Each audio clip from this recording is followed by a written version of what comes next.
Hi, John. Hi, Asiba. How are you, John? Hello.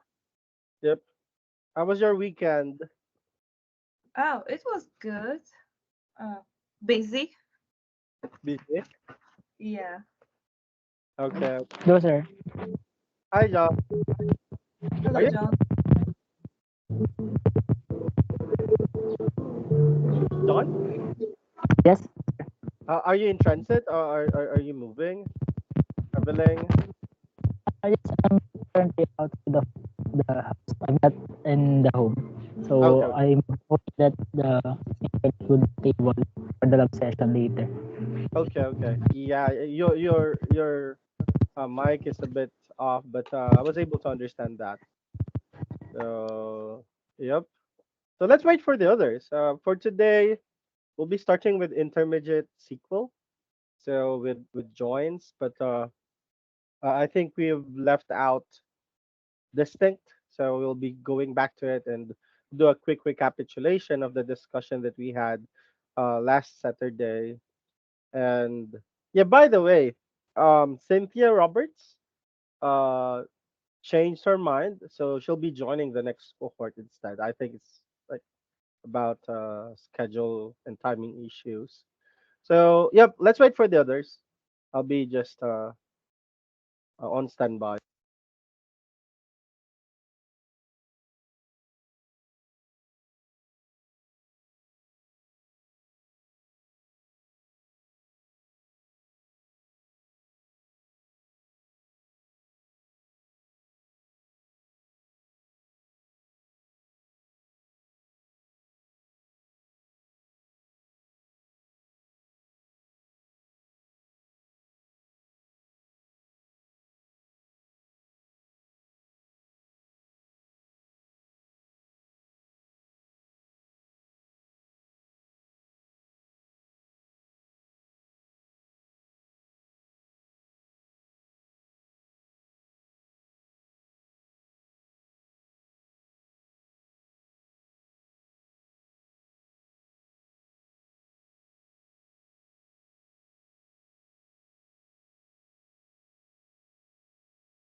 Okay. Hi, Grace. Welcome to the meeting.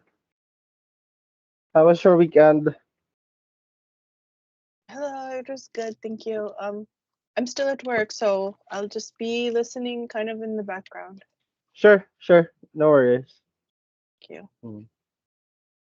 I wonder if Jeff and Nia would be able to catch up. Maybe we can wait for 2 more minutes before we start.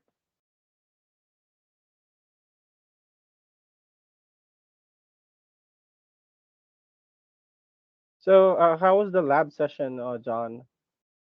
Were you able to um, like clarify uh, many things Yes, about the discussion last time? sir. Is my mic already clear? Yeah, it's way better now. Okay, so on the last lab session, I assigned them the two graded lab activities on the canvas, and I also provided them some additional practices aside from the practices that was from the presentation. I see, I see. So I hope those were enough. And yeah, most of the time, people in my class would find the discussion about the joints as really dense, really complicated. So we'll take our time with these topics. Yeah, the joints, the subqueries, those are typically the topics that are really confusing the students. So I think we still have until next week for SQL, right? So next week, Saturday, would be your final exam. Would be um your final exam on SQL. So that would be Saturday next week. And I think the Memorial Day should be Friday.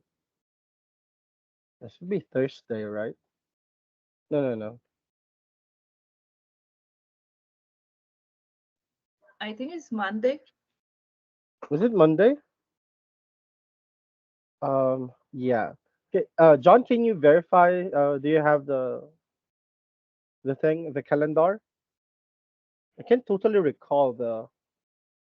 I'll verify it on the canvas, sir. I will Okay, check okay. the So please schedules. update it in Discord or anywhere, even in the chat box, so that everyone would be notified. Um, It says Monday, May 27th. 27. Okay. Hmm. Let me see. So if we don't have any classes on the 27th, yeah. So supposedly that should be the start of Python or Power BI. Let me see. Hmm. So anyway, we should be able to complete all of the topics next week for SQL and then proceed to. I'm thinking if I should do Power BI and then Python or Python first then Power BI. Let's see. Can just follow the those things listed in the syllabus. Okay. So I think yeah, I think we can start. I don't want to hold you for that long. John, please try reaching out to Anissa, Jeff, and Nia. I think they're missing so much classes. So hmm. Anyway, I'm sharing my screen now.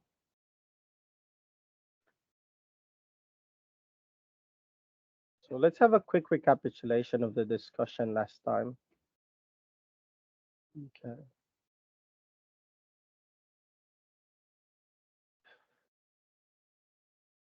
Okay. I hope you can see it. No? Okay. So a quick recap. We discussed so many things the last time. We were able to discuss the concept of the group by, compare the differences between the having and the where clauses, and of course the aliases.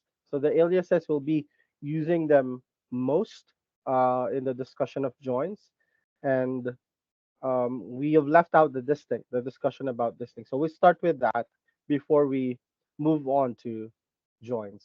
Okay, Hasiba, can you explain to me the concept of the group by statement, the idea behind it?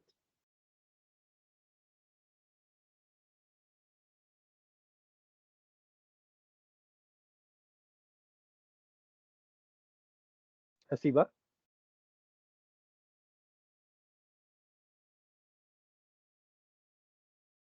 Okay, I think Hasiba's not Yes, ready yet. I'm Okay. here. Yeah, can you explain to us the concept of group by? So, so if we have like multiple companies and we want to choose like one of them, Am I right? I'm not sure. Yeah, please go ahead. I'm Ye- listening. Yeah, and we use the group by. Okay, so Alright. basically, if you have like multiple companies and you have multiple records, multiple, for example, records of sales for each of those companies, and you want to group all of those records by companies, you can use the group by there, right? So the records now would be based on, okay, each of these companies. Like you Yeah, can think of like and we accounts. can use like sum, average, Yeah, and you can also do that. count. Yeah, Yeah. can So include you can those. get, for example, the total sales for each of these companies, right? Based on those records, you can definitely do that. Um, so we have seen that in action using Excel. So if you think about it, the group by actually uses the same ideas with the pivot table. So you have these categories and you have this summaries. It could be like counts. It could be something more complicated like the average or um, other descriptive measures that would summarize the data. Okay, so think of it as like a categorized summary. So with the aliases, so the aliases is just a way for us to make our codes shorter, more elegant. Okay, and we'll be again utilizing most of that in today's session. And okay, so the difference with the having, okay, so let's maybe I should keep moving here. So here's the discussion about the group by. So it condenses the data into summary rows, and this is very useful. This is very useful, similar with how pivot table was very useful. Okay, during the discussion of um, Excel several weeks ago. So if you want to summarize your data according to a certain group, okay, you can utilize group by in that. So again, it's just similar to the pivot table. And in fact, you can do this. You can group by multiple tables or multiple columns rather. So you just have to specify it in your group by statement.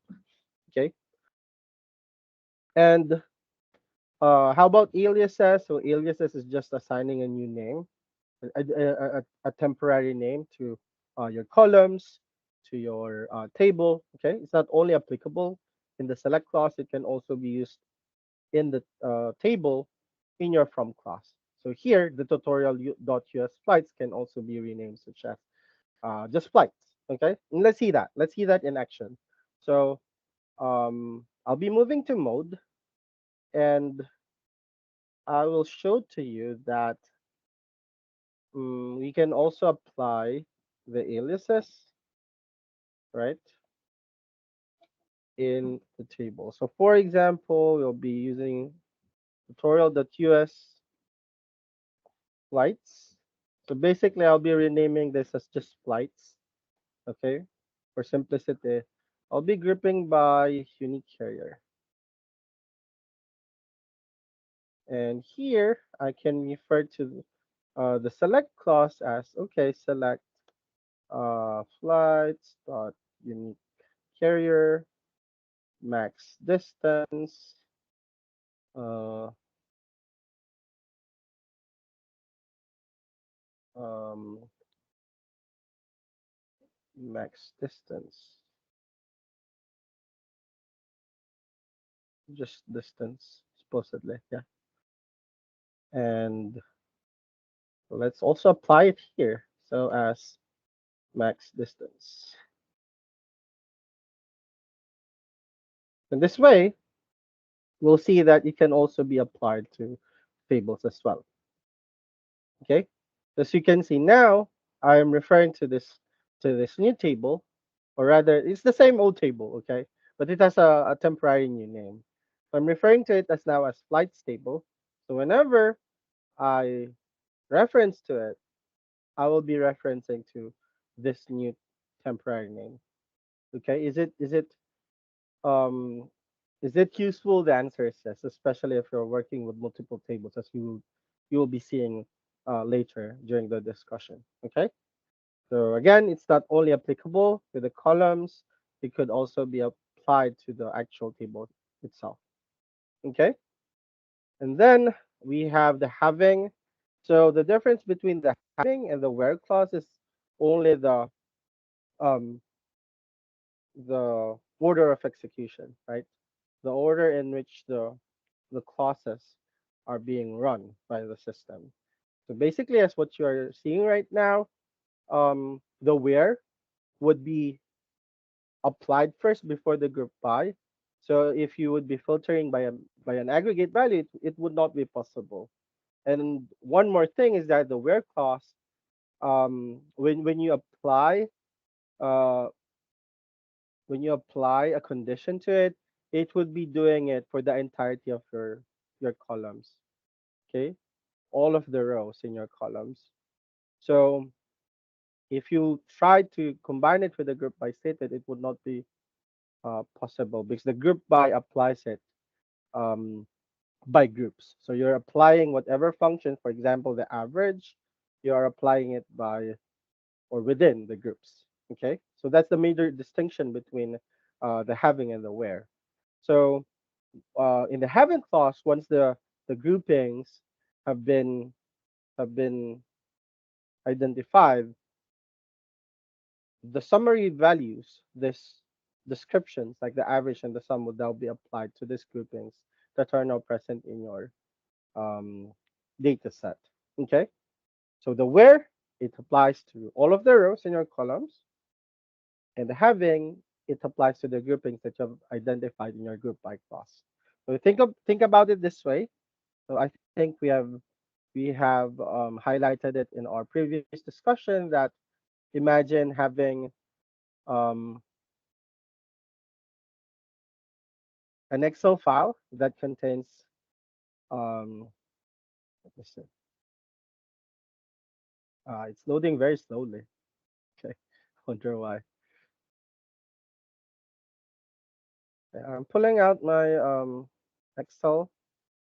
So the last time I gave you an example in which we have say department here, and then we have here the sales, right? So for example, you have 10, maybe just three departments. Departments A, you have department B, and C. Okay, let's make things simple. And you have this corresponding sales, um, ran between, say the bottom would be 500 and the top would be 3,000. Okay, so basically, um, what we have here is okay.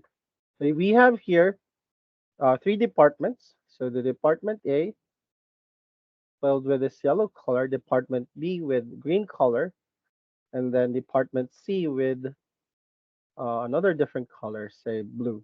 Okay. So when you apply the where clause, okay, when you apply the conditions that you put in your where clause, what it does is it applies it to everything, regardless of the grouping. Why? Because looking back, the grouping is not existing yet. So there's no way for us to apply a summary value in each of these groupings because it's not existing yet. So when you apply any condition with the where clause, it is applying it to all of these things, disregarding the groupings. Okay, as compared to when you're using the having clause, if you look at the order of execution, you already have the grouping before you execute the having clause. It already identifies, okay, I have these three different groupings, A, B, C, uh, departments, and I'll be applying that aggregate functions to each. Okay, so this would have, for example, if you want to know the average sales or maybe just the total sales to make it more realistic, you'll be applying it to each of these groupings. Okay, and it cannot be done through the where clause because it doesn't know, it doesn't see any groupings at all. It just looks into all of these records and then apply the conditions to each and every one of them. Okay, so that's the major distinction of it. It's a consequence of this idea. It's a consequence that since the grouping has not been stated yet before um, the where clause is being run, right? That's the reason why it can't see any groups and it can apply any aggregate functions. And with the having, since we have already established the groupings, right, before it's even executed, then it would apply all those summary functions to each of the groupings identified through this group by class. Okay, so you visualize it this way. Again, to finalize it with the where clause, it applies everything to all of the records, each of these rows that you have. With the having, it identifies the groupings that you stipulated in the group by clause and applies the summary function, whatever it is, in each of these groupings. Okay, so that's the major distinction between the where and the having. And yep, so you had this practices with John, and then we left out with the last time with distinct. So I think John already um gave you an example of this. So basically, if you want to have an idea, okay, there are so many inputs that have the same values. I want to know how many distinct values are there, so you can make use of the distinct. So let's look at an example. So here, let's see, let's consider the school. We just do a different section here. Okay, distinct. So if we look into school, sorry about that. Set scores, we'll be using this table. And then let's look at the schools. Okay. If we do this, you would see so many replicates in each of these rows, right? So you see Washington HS is because every rows here correspond to a student, right? So um, I think there's a student name column here. Yeah, was it student ID? Don't we have a student name? But anyway, the rows correspond to each student. So as you can see, there are multiple students belonging to the same school, Washington HS. So what if the analytics question is how many schools, different schools or distinct schools we have in our record? So, or what are those distinct schools in which our students are coming from? Then you need to apply this distinct function. So basically, we just have to copy this. And in order for us to use the distinct function, I'll just remove the student ID for now. Just use the distinct, okay, after the select clause or the select statement. So here, once we apply it here, you would see that, okay, I'll now be able to um, see this different schools I have in my list. So basically, there are three schools here: Petersville HS, St. John's, and Washington HS. Okay, do you follow? Now it can also be applied to more than one column. So for example, here I included in um, an example in which we are applying the distinct into more than one column. Okay, so we have here school and teacher. If we do it here, we would see that okay, there should be replicates, right? For if this is a student record, there would be multiple students from the same school having the same teacher. But here, as you can see, we were able to see, okay, for Petersville HS, we have Perry, Washington HS, that's Frederickson, St. John's, Williams, and so on. We have a different teacher for the same school, Petersville HS, which we have seen earlier in row number 4. Okay. Now there could be a follow-up question. So how many schools were there? How many distinct schools were there? Okay. So in that regard, we'll be combining the idea of the distinct function together with the count. Okay. Remember that the count counts the number of rows, right? If you do count star, it would just give you the total number of rows. Now, if we combine it, okay, with the distinct, you would see that, okay, it would only count those distinct observations in our rows. So I have here an example. So let's do it together. So count distinct. So here basically we'll be counting the distinct schools. And we already know that this equal to um, equal to 3, right? We have seen it earlier. So there were 3 distinct schools. Do you follow, guys? Is this even clear? It's a very simple thing, but it's also very powerful and very useful. It can answer so many questions. Okay, and you can also use that together with other queries as well. Questions, guys, about the others? Hi, Jeff. Welcome to the meeting. So the distinct is basically unique, right? For looking Yes, for unique schools, right? exactly, exactly. Yeah.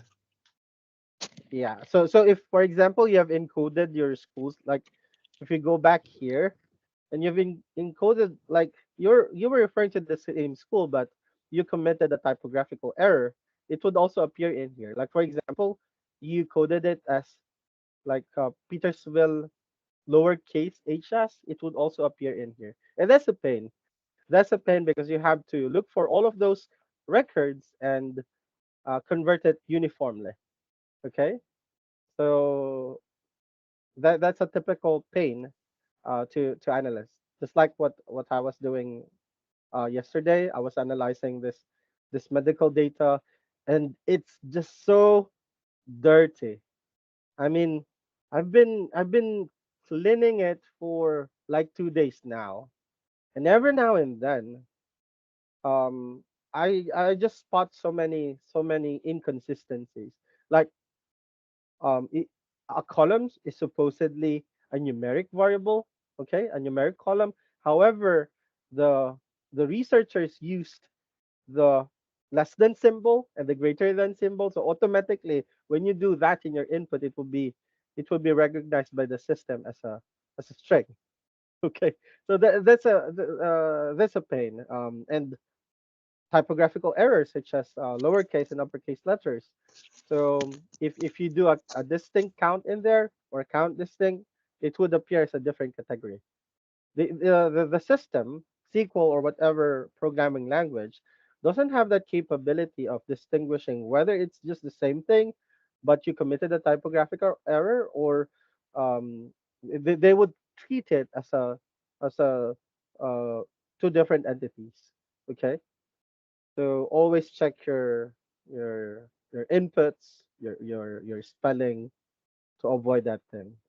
It's a pain. It's really, well, uh, I think I've mentioned it before. 80% to 90% of your time would be allocated to data cleaning. Okay, when you are analyzing data, and it's really really annoying. Okay, so that's for distinct, and this is basically how you would always use it. Because most of the time the question would be, okay, how many unique values do we have in our records? So this is basically how you would use the distinct with a count. Okay, so with that, we can now move forward to joints. I think I'm being too fast. So let me pause for a while and ask you if you have any questions or clarifications with this.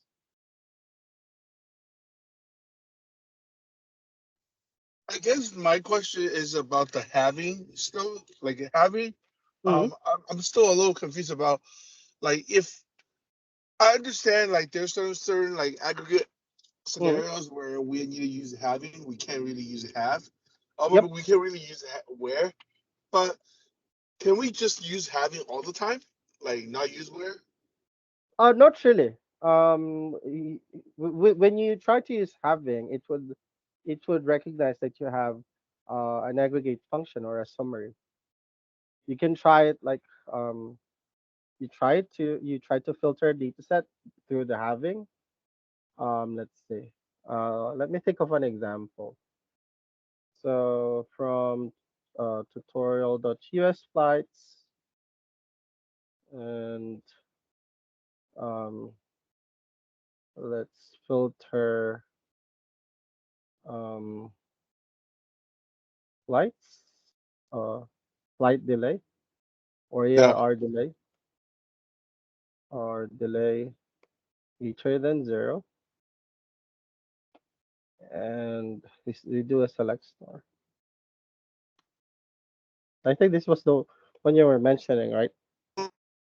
So it would tell you that must appear in the group by clause.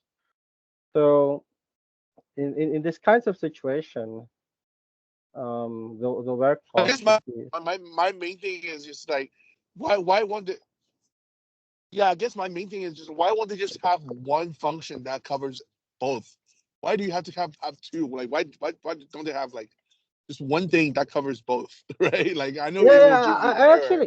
actually that's a great question. So instead of having like where and instead of having two clauses in general, why not combine the both, like have like a one clause that should Yeah, uh because both ones, if you use it at the wrong circumstance, it will give you an error anyway. exactly, Then exactly. Well, why don't you just have like a where having, like something like that, well, you know? actually, if you'll not be doing any grouping by or any um aggregation of your data, then the work loss is much faster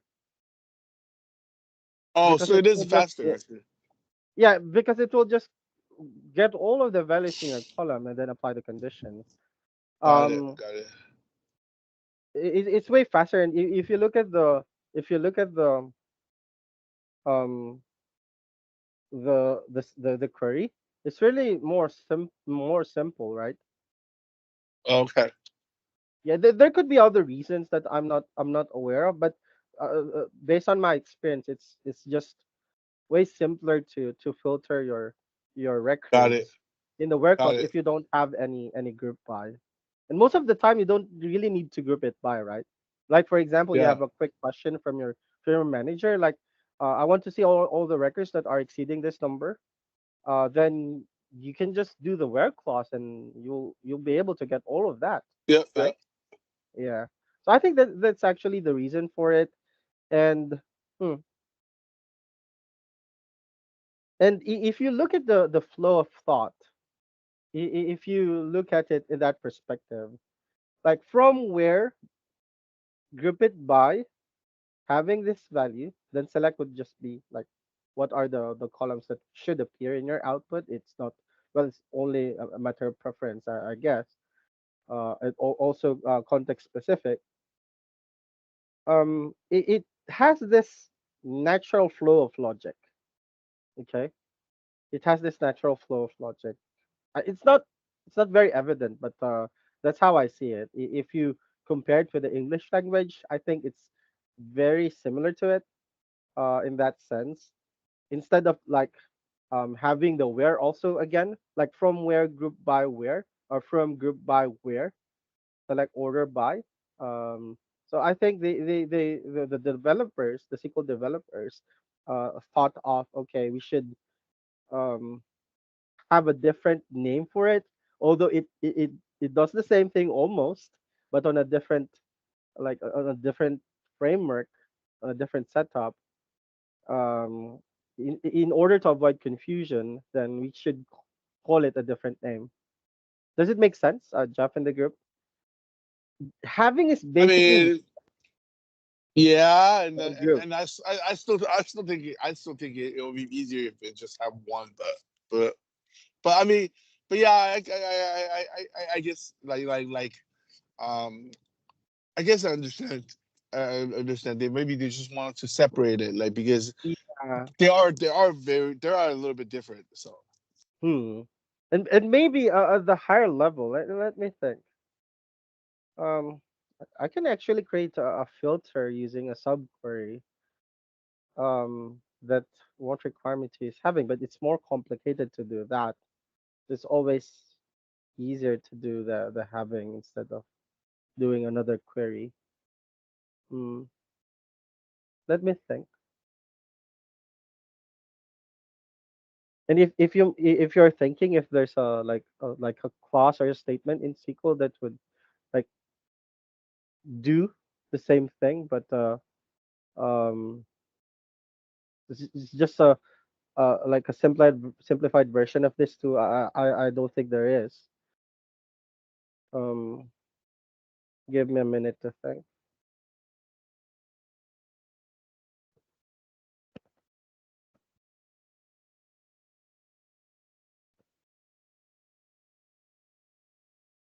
I couldn't think of any reason. I think based on um how I understood it, it's really just about having a distinction between applying everything in your applying the condition in all of your data in your base data and applying the same condition um, in an aggregate data. So I think it's just a matter of yeah avoiding that confusion. How about others? Any comments? Any idea? It's always nice to ask ourselves I how. Yep, Grace. I appreciate the question. It's a good question, but like I do see like how I understand like where doesn't use group by and having Mm, definitely requires group by. Um yes. and it's almost I don't know, like a different level, asking each of them to do different level. But yeah, the question Yeah. of like why couldn't you just have it put it all in having like where you could ask select or having Perry as the teacher and then Mm. it would just bring everybody, but you're kind of using that as a where clause. It makes sense, but like the two levels, I don't know. I think it's more. It's Does it just really more structured. necessitate with the Yeah. two levels? Yeah. It's just more structured to have like a different clause for which you will be applying it to your base data in a disaggregated form, and then having another one to apply for which you have an aggregated one on different levels. So yeah. There was a in the slides, Mm. distinct can be used for aggregate functions. Can we see distinct outside of a count function? Yeah. I actually like this one. Right. So this one, It will just list down all the records that are distinct. So basically, that's what it does. no, that's not. There's another one slide about distinct. This one. There, we can also use distinct in aggregate functions, most commonly the count. So how do you use distinct in a non-count but aggregate function? Okay, that's a great question. So, hmm, let's just for a while, before we transition to another measure, let's see this in Excel. Let's see what's what's happening under the hood with the count distinct. Like for example here, for the record of the departments and sales. Okay, if you apply the distinct function, it will just return to you A, B, and C. Okay, it will just run through if if you put department in the select clause, it will just give you A, B, C. Now, what the count does is it identifies how many observations, how many rows are having the same the same school in this case, or the same department rather. So there are, for example, how many observations, how many rows in your record have the department A. Okay. So it appeared three times. There are three rows. So this would be equivalent to 3. So you'll have um, another column in your output that identifies that. So there would be 2 in here, and there would be 1, 2, 3, 4, 5, 5 in here. Now, let us label this as count distinct. Okay, count distinct. Now, what if we try to use the average? Okay, what do you think would happen if we try to uh, look into the average? First of all, if we try to apply that into a non-numeric, it won't be possible, right? Let's see it in mode. So here we applied the count to something that is actually um, something that we can apply count with, right? It's a school. However, if we try to use the average in here, we know that average is only applicable with uh, n- numeric variables, right? So let's see. Um, let's look again at the columns that we have here from set scores. Tutorial set scores,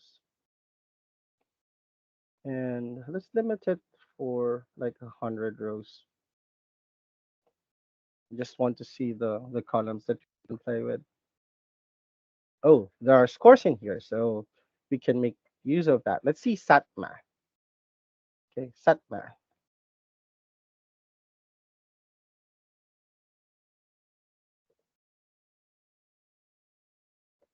So the average is 522.6180.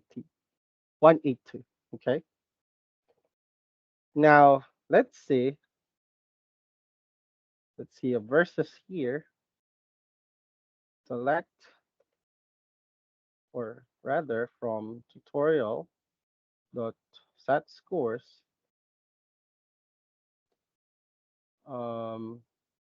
select AVG math, set math. I want to highlight something here. So this is, let me put the number here, 522.618618. And this, let's see. Let's see if it would give us the same thing. So it has a different value. And I want to ask you, I want you to think, what is the difference? Why is there a difference? Okay. And that would answer, I think, your question with the distant. So here, what's being done here is actually look into your records, identify all those values that are unique, and then get the sum, get the average.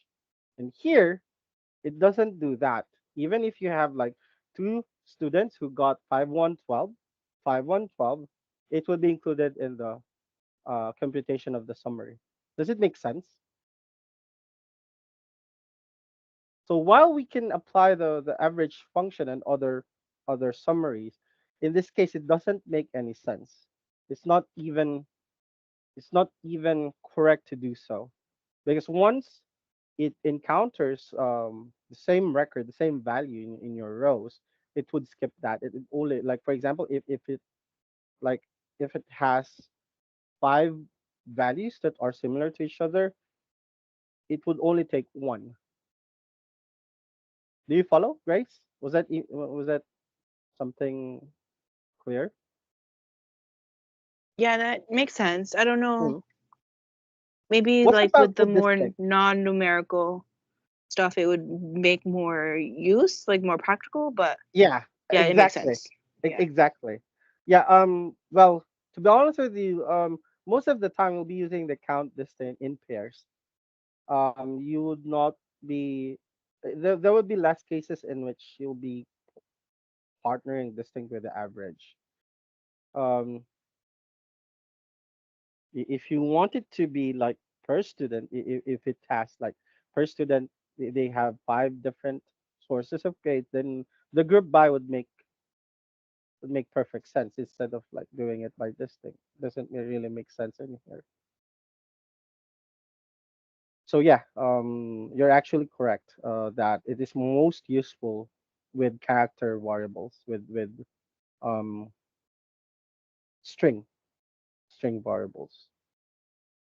Okay, it's nice. It's very nice to have this discussion, this more like deeper discussion with topics. I like that. Like sometimes students they just well they just agree on things without even um asking what happens on a different or a deeper level.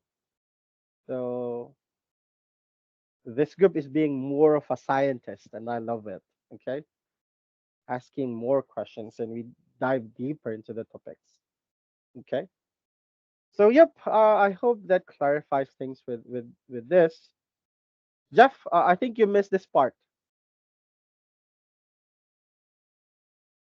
Yeah, sorry, which Um, part? Sorry. I got disconnected for a second. I was in my building, okay, common okay, yeah, area. no worries.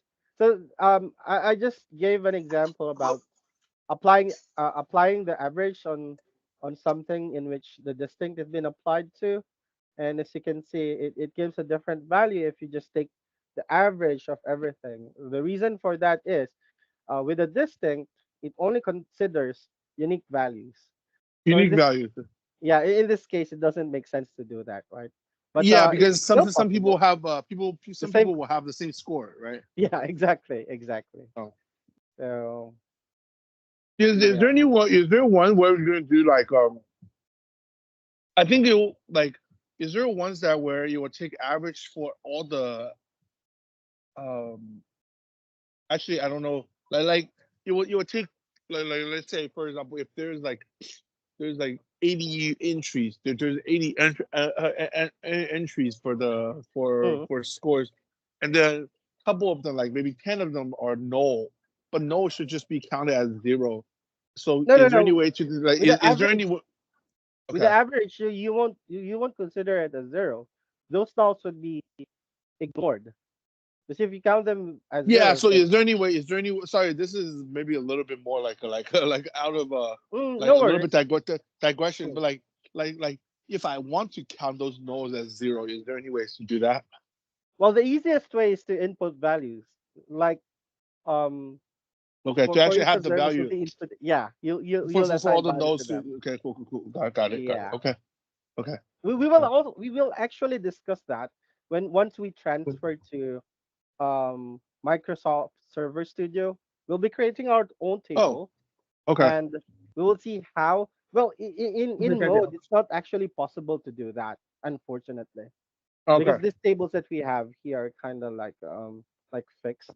But Yeah, in they're like yeah, free tables. yeah, Yeah. yes. So once we develop our own database and create our own tables in it, and maybe import Excel files, that's when we can sort of manipulate the values, Awesome, awesome. delete column, delete rows, and substitute values. It's not really complicated. It's an easy task. Mm. Okay. So yep, I think it's a perfect time to move to joins. Okay.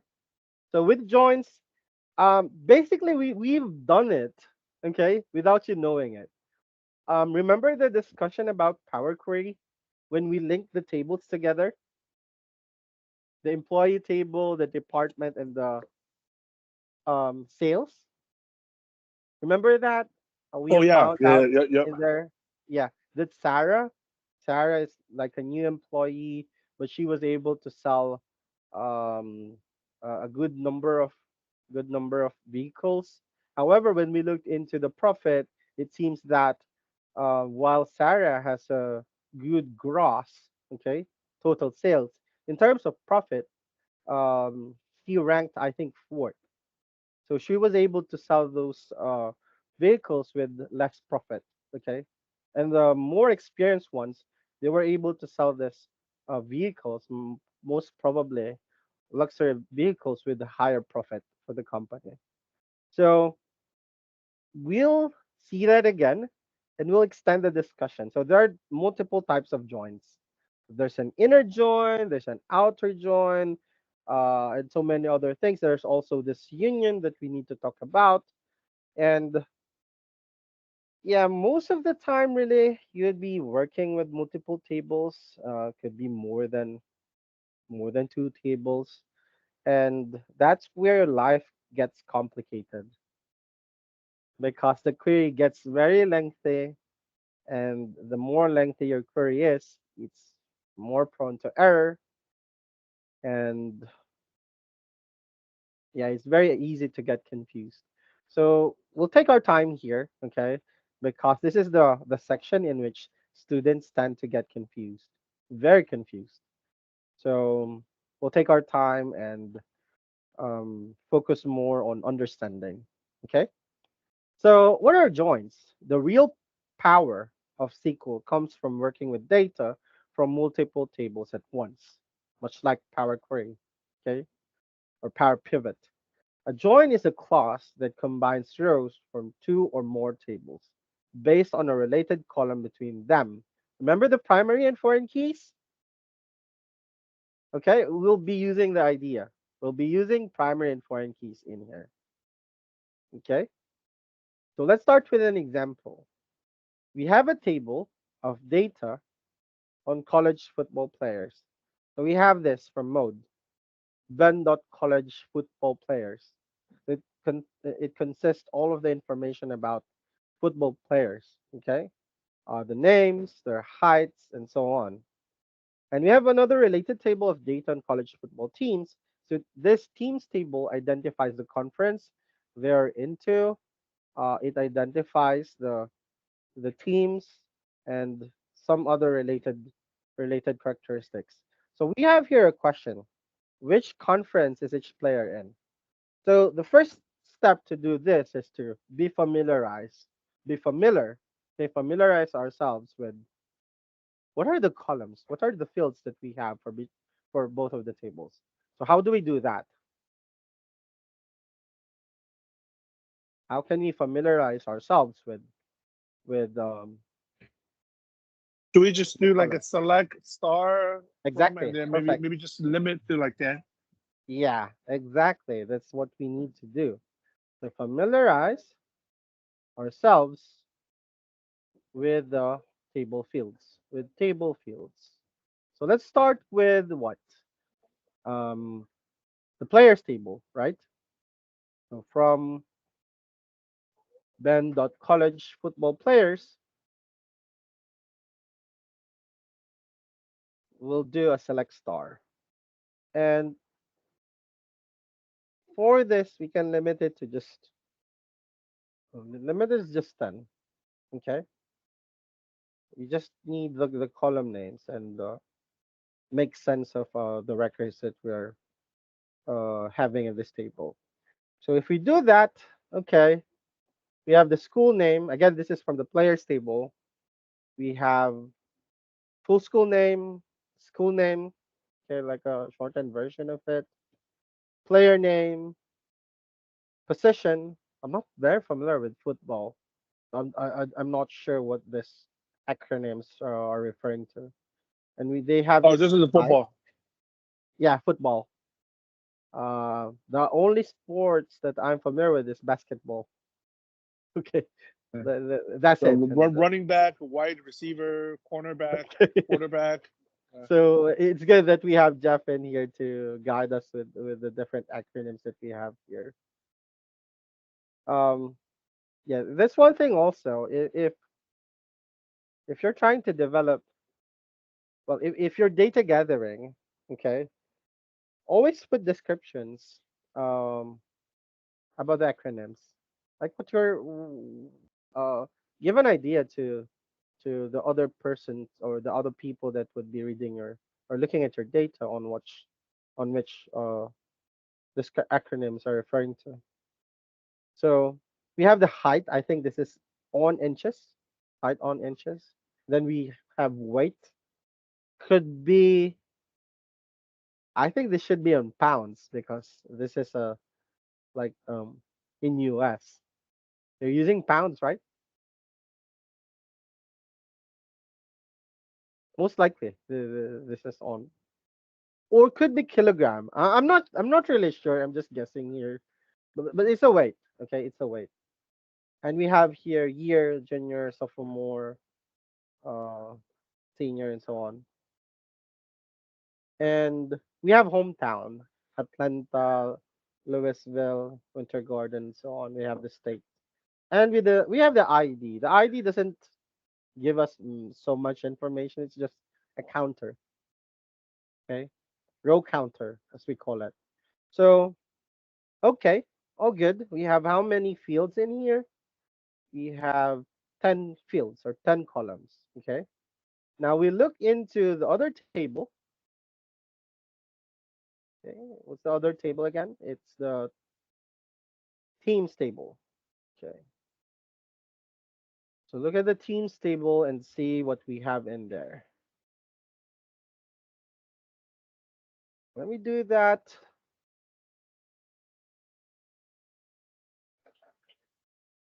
we get this. So we have the division, something that's not existing on the other table, right? It only exists here in the teams table. And we have the conference, also unique in here. However, the school name is something common, right? The school name is a common field. Okay, so we've seen that the school underscore name refers to also the school name, like a shorthand version of the full school name in the players table. And we have the roster URL, which is also unique in here. And then again, we have the ID as a row counter.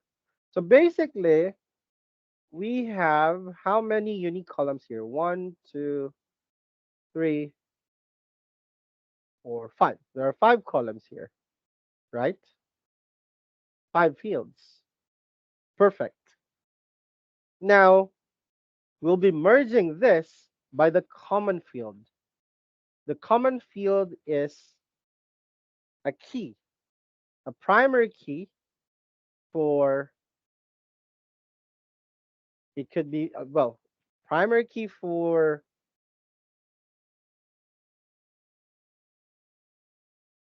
let me see, could be a primary key for both of this, right? Because with the teams table, that's how you identify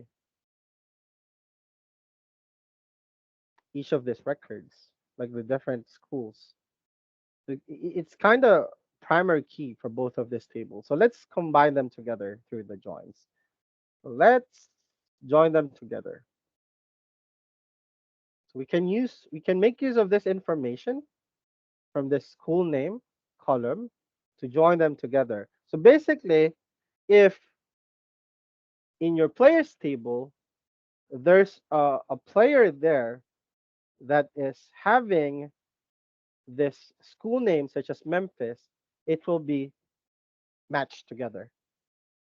Okay, and the other columns as well, the other records associated with the teams table. Does it make sense,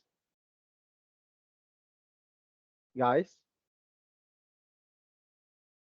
By now it's probably Yeah. probably vague, but what I'll do is I'll switch to Microsoft Excel again and try to visualize what's happening with these different columns, okay, so that we're not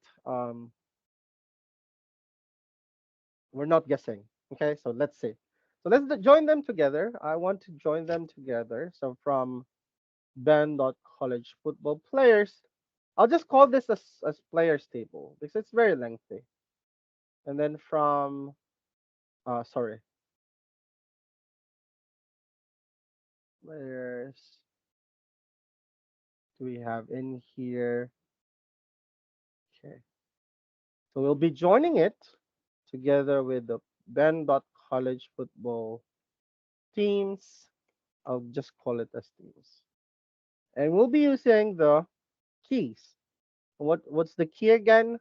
So from the players table, we have um, school name, and that is equal also to the team's full name. Both are existing. If you go back and look at the columns, the fields for each of this table, we can see that okay, we have the school name here, right? It could be better if I order it by school name. Ascending. Yeah, ascending.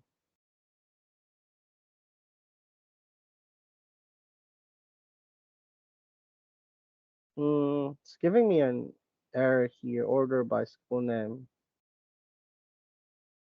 Uh oh, the order. Okay, the order matters. Hmm. Limit 10. Oh, I accidentally deleted this. Okay, there we go. There we go. So we have, I don't know how to pronounce this. Abelin Christian? Is it correct? The way I pronounce it? Anyway, let's do also that thing on the another table. So we have hmm, order by order by oh, what's happening? Order by school name. Okay, let's see. Let's see if it would appear in there also. Oh, there we go. We have it in here. All of the records, all of the players belonging to the same school, Abilene Christian. Okay. So they have this division. They have played in this division, FCS Division I dash double 18s, and the conference is FCS Independence. And they have this roster URL. Okay. And we have the Air Force and so on. Perfect. Perfect. Now we go back here in the merging. So it's definitely fine to use the school name, right? So you might be thinking, Jeff, is it a requirement that both of the column names must be the same? The answer is no. What needs to be the same would be the inputs. Okay, the inputs that you have in there. It's not even a requirement that you have everything the same. So if there's a school name here that appeared in your players table but it's not appearing in this school name, it would be an empty. It would result to empty rows in your join table. Does it make sense? So imagine you have a team in your players table that is not identified in your teams table. Okay? Did I say that correctly? Did I say that correctly? Let me say it again. There's a team in your players table. Okay? So there are players that are belonging to this say team A, but in your teams table it's not appearing. There's no such thing as team A in your teams. But for the other records, there are existing. They are existing in both the players and the teams table. If you join them together, well, it would still allow you. However, in the joins table, you would see that the school name would be empty. That those would be nulls. Okay, we'll see that in action using Excel so that it would be more it would be clearer. Okay, so we have here, okay, join with the keys. We're joining with the keys. Um, join the two tables together. Okay, and then we want to see here from the teams table. Um, what was the question again? Which conference?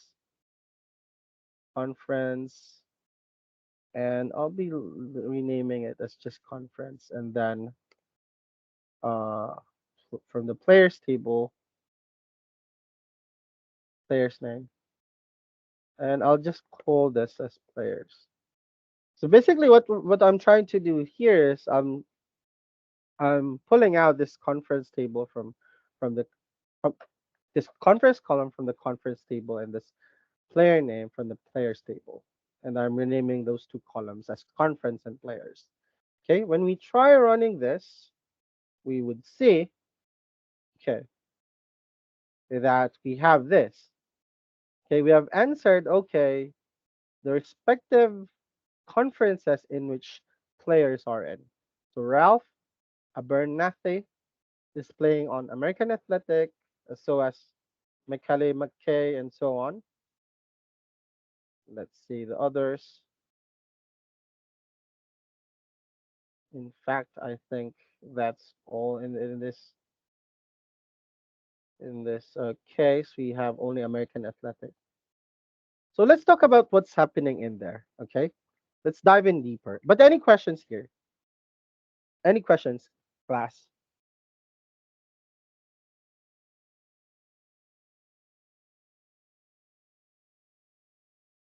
Questions?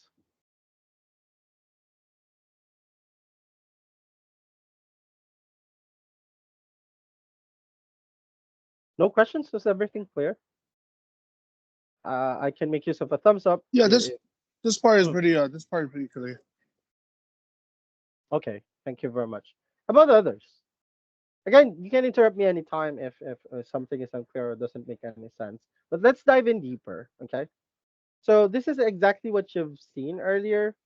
Those are the conferences and the players. Now we just make use of aliases to make our code cleaner, because if not, then as you can see, this Ben.College football players is very lengthy, and so as the teams. So if you try putting that in the select class, it's very prone to error. So we make use of those aliases to make our codes a more elegant, in a sense, a shorter code. And here joins the teams table. Okay, what the join clause is doing is it joins the teams tables with the players table through the on clause, which identifies the keys. So how these tables are related to each other. Okay, the common field. Now, these relationships are sometimes called mappings. So one table is mapped to the other through this common field. Okay. So in plain English, we're saying join all rows from the players table on rows to the teams table for which the school name field in the players table is equal to the school name field in the teams table. Okay. That's what's happening in here. So I've I've provided here a snippet of what's happening. So this is the row in the players table for Wake Forest wide receiver Michael Campanaro. So as you can see, this is his full name. Okay, this is the shorthand version, and this is his name. His position is this, and so on. So all of this are from the players table. So in the join, SQL looks up the school name, Wake Forest. Okay, if there's a match, if a school name in the teams table is Wake Forest, SQL takes all 5 columns and then pastes it together with the 10 columns in the players table. That's what's happening. So you have 10 tables here. Let's see. Let's go back here and look at the players table. We have here 10 fields. Okay. So remember that we have 10 fields. We have 10 fields or columns in the players table.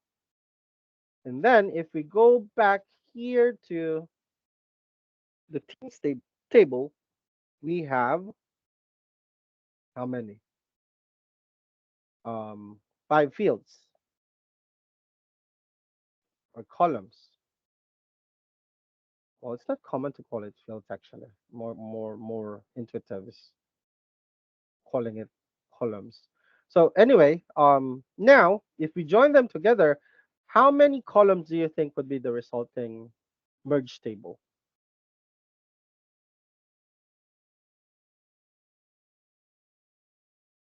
How many columns should be there?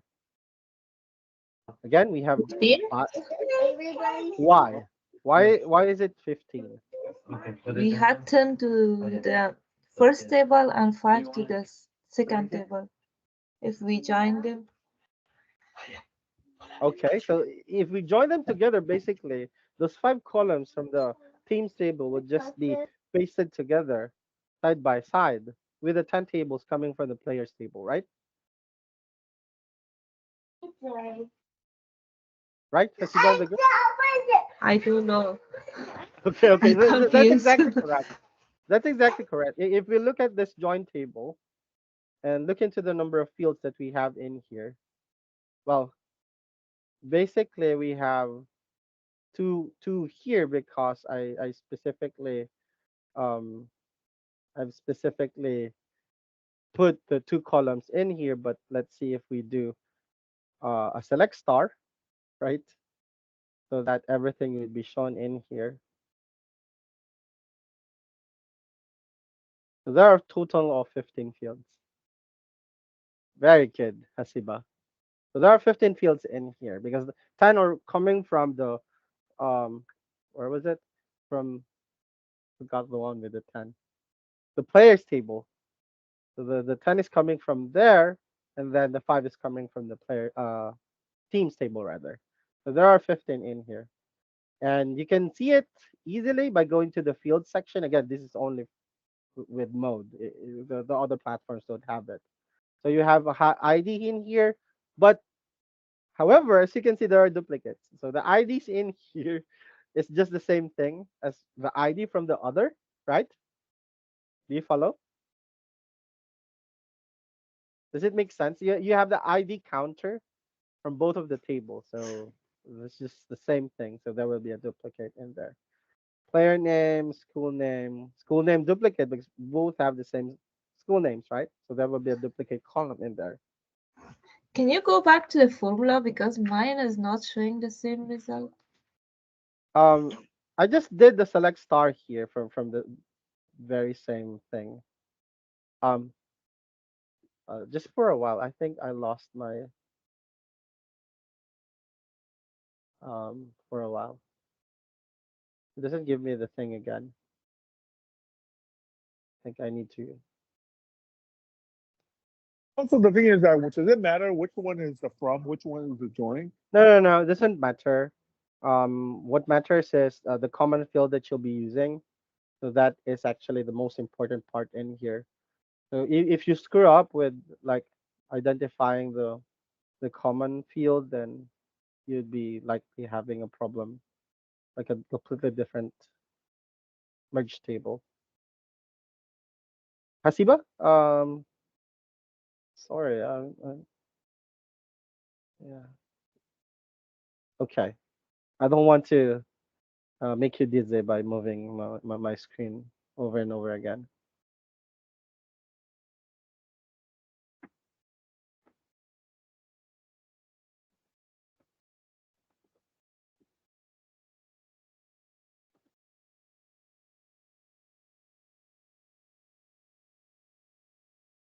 Okay, so as you can see in here, there's an ID replicate here. This one, this is an ID replicate, duplicate, and then you have the original one in here. So again, there's a way to drop these columns. However, in mode we cannot do that.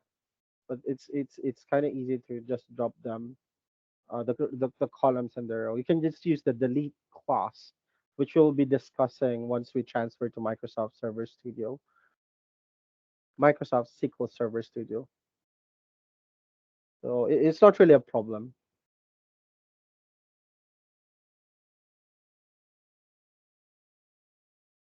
Okay, Hasiba, Grace, Jeff, any questions here?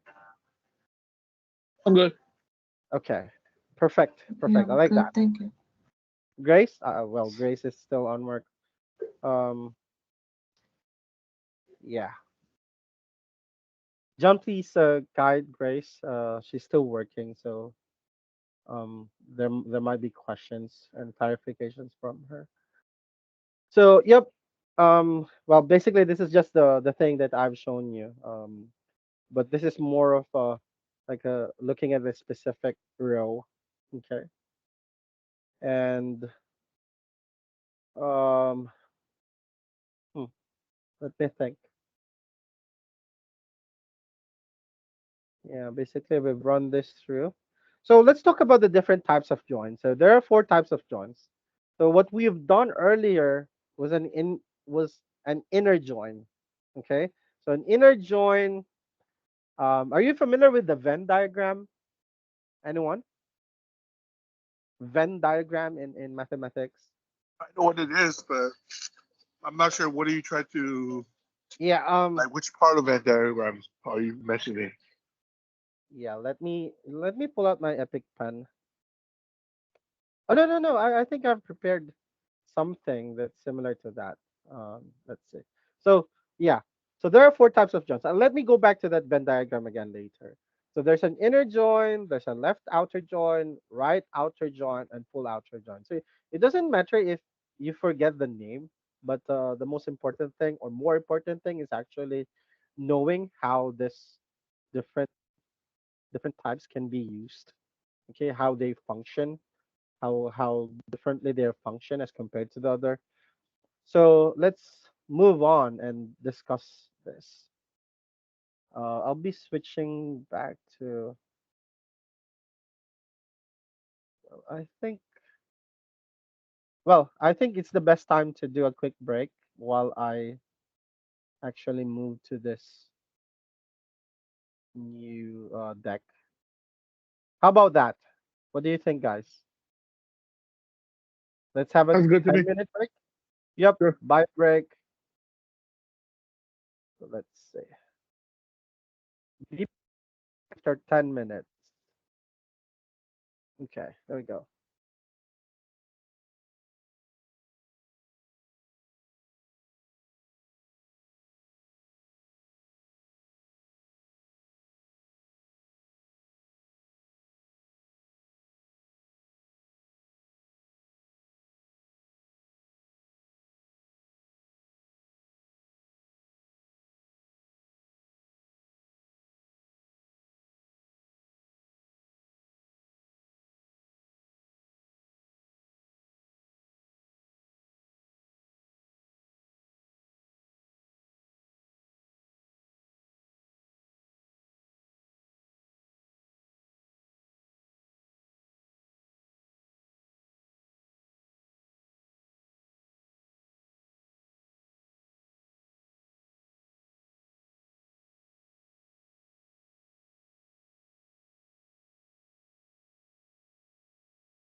Okay, I think we can proceed now.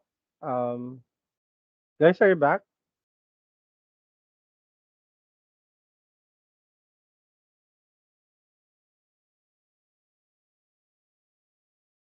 John, are you in the university right now? I think you're graduating, right? You don't have any classes now. Okay. But there's a lot of events this week, I see. I see. like Yeah, the quiz bee and the search for best thesis. best thesis. Okay, I see. I see. So I think we should proceed now. The 10 minute is over. So, yep, let's proceed with this. Um, yeah, this was just the example that I gave earlier. Yeah. So let's talk about the inner join. So, uh, earlier I asked you about the Venn diagram. So you can think of the Venn diagram as similar to this. So you have two sets. Okay, you can think of this table one as set A, and the other table as set B. Then the intersection between these two tables, between these two sets, would be the one equivalent to inner join. So it would return records that have matching values in both tables. When we use join, SQL assumes we're talking about an inner join. So using inner join or just join would accomplish the same thing. So here, if we go back, if we apply inner in here, it would just be the same thing. So when you encounter in the future inner join, it's just similar to um, just using the word join. Okay, the code join. Do you follow? This is the same thing. So again, we want our codes to be more lean. Okay, we want it to be more elegant, so we want it to be shorter as possible. So we just use join. But basically, when you use join, SQL assumes, okay, that you're talking about an inner join. So the thing that we got, okay, from an inner join is this: those with matching records from both of the tables. Okay, so the intersection. So in mathematics, you have two sets, and the intersection between those two sets would be this thing right here, the commonality, I should say. Okay, the commonality between the two tables. Is this something clear, everyone?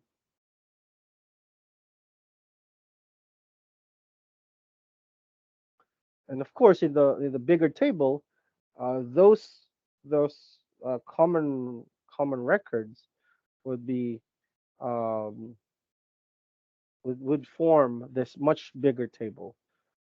Okay, but there are duplicates as well that you need to clean out after you've applied inner join.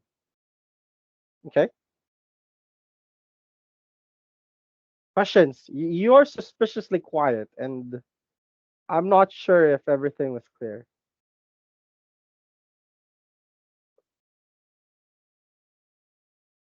So here, from our first example, you can think of, okay, I have 10 columns in my table one and 5 columns in this. And once I have this commonality identified by this school underscore name column, they will be joined together and would form this much bigger table consisting of 15 columns. And you can ask so many questions about that table. You can answer so many questions with it. Okay.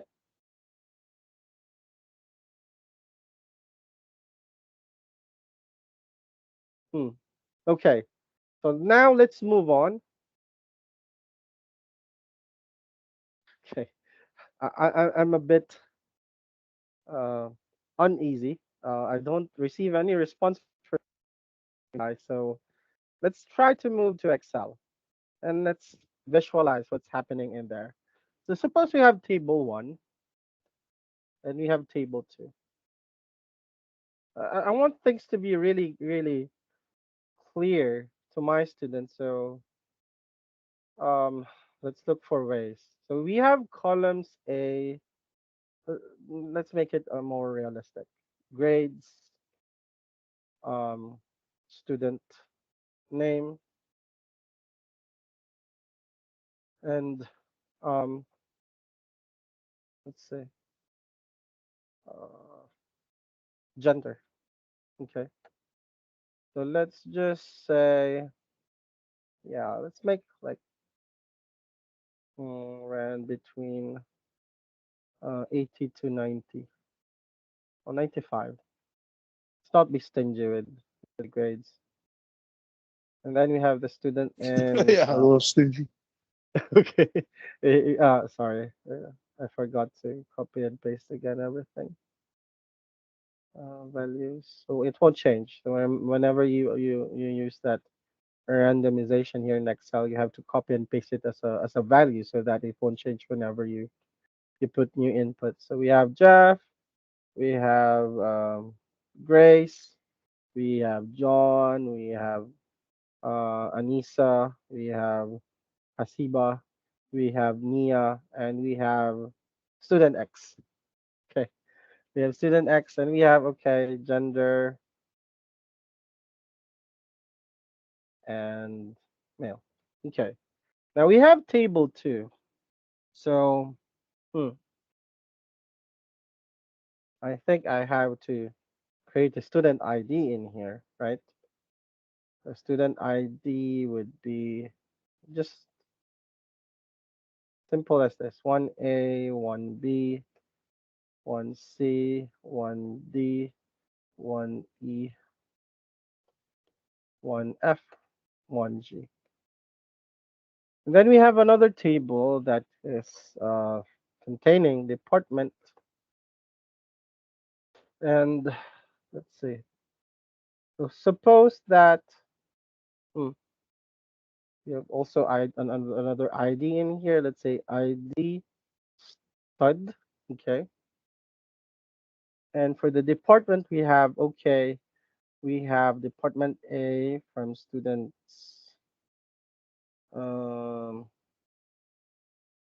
1A, student department A for 1C, department B for 1B, department B for 1D. Just make two departments, 1E, 1 oh, A for 1F, and then lastly A for 1G. Okay, we have everything sorted. So we have this department and we have this ID stud. So the ID stud would now be our way of communicating to the other table. So this would be our um, column field. Okay, this would be our common field, right? That we can utilize in joining these two tables. That is the same. Okay. Now, when we create this merge table, it would now contain this combination of the columns from the other table, from both of these tables rather. So we have here ID, and then there would be no replicate, but basically this is a replicate. The reason there would be no replicate is because we have this right different column name. So it won't appear as a replicate, but if you look at the values, they're just duplicates. Okay. And we have the grades, we have the student name, and we have the gender. So the combined or merged table would now look like this with ID as such. Just copy it right here. And then for the student ID stud, um, you can just copy it as such, right? The same way as this is. And then we'll be able to identify the grades, which is basically this column right here, corresponding student name, and then corresponding gender, and then lastly, the department. The added information, the added column here, 1, 2, 3, 4, 5, 6, 1, 2, 3, 4, 5, 6, would be the department. So the Jeff would now be identified here as coming from department A. Grace would be from the same department. John would be department B. Um, no. 1A is who? Jeff. That's right. 1C is who? 1C is Grace. Right. Right. Time. Oh, this is Grace. And 1B is who? 1B is the one having 87, which is John. Sorry, I'm getting confused here. 1B is from department B. Okay, 1A, Jeff, is from department A. Grace right here. I think I messed up with the thing. Right. Right. I think I messed up with something. Okay, let me step back a bit. So I think I messed up with the department and the assignment of grades. So let's see. 1A, department A, Jeff, with a grade of 88. That's correct. Okay. Oh, good. 1C, which is supposedly John. I think what's confusing me is aligning them together. Okay. Okay. This might be a bit easier. So 1C is from department A still, but it is referring to John. So John is 1C, 87. So this is department A, and 1B, referring to department B, is Grace, with a grade of 81. Okay, there we go. And then Anissa is from 1D, is from department B. 1E is for Hasiba, that is from Hasiba is 1E, department B. And then Nia, 1F, is belonging to department A with a grade of 92. And then lastly, we have the student X, which is supposedly 1G belonging to student department A. So that's what's happening under the hood when you do an inner join or just a simple join in SQL. Do you have any questions? So it will be a bigger table containing the sum of the number of fields, the number of columns from table 1 and table 2. So this would be in total 6 columns. Do you follow?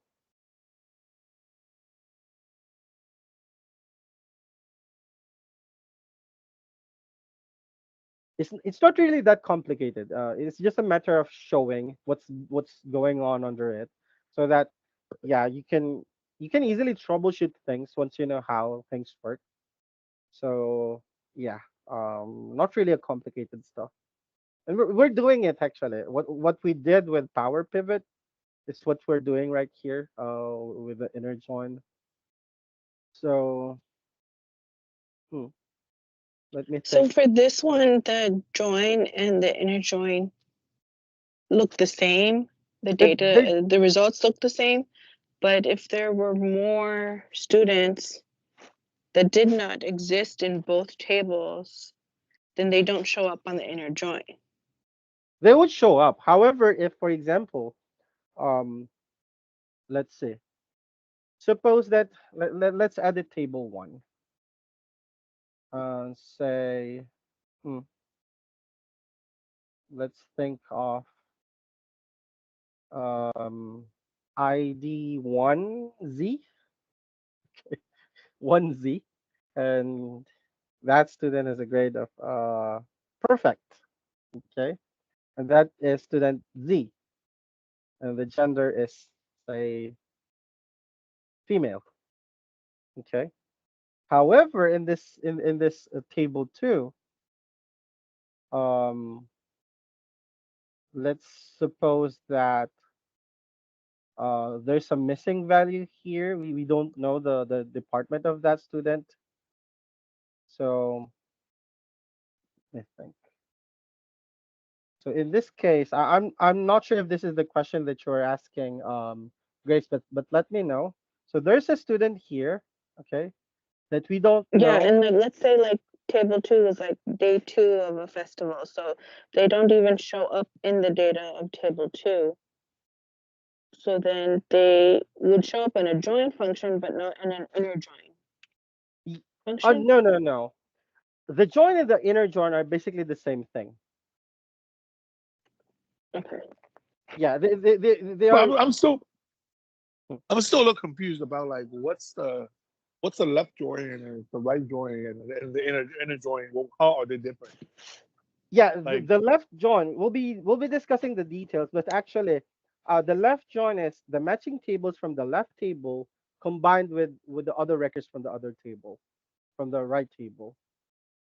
But before we proceed to that, I want to make things clear because this is the easiest type of join to deal with. It's well, the others are also easy, but a bit relatively complicated as compared to the inner join. So with this, I want you to look at it carefully and see if you have any questions.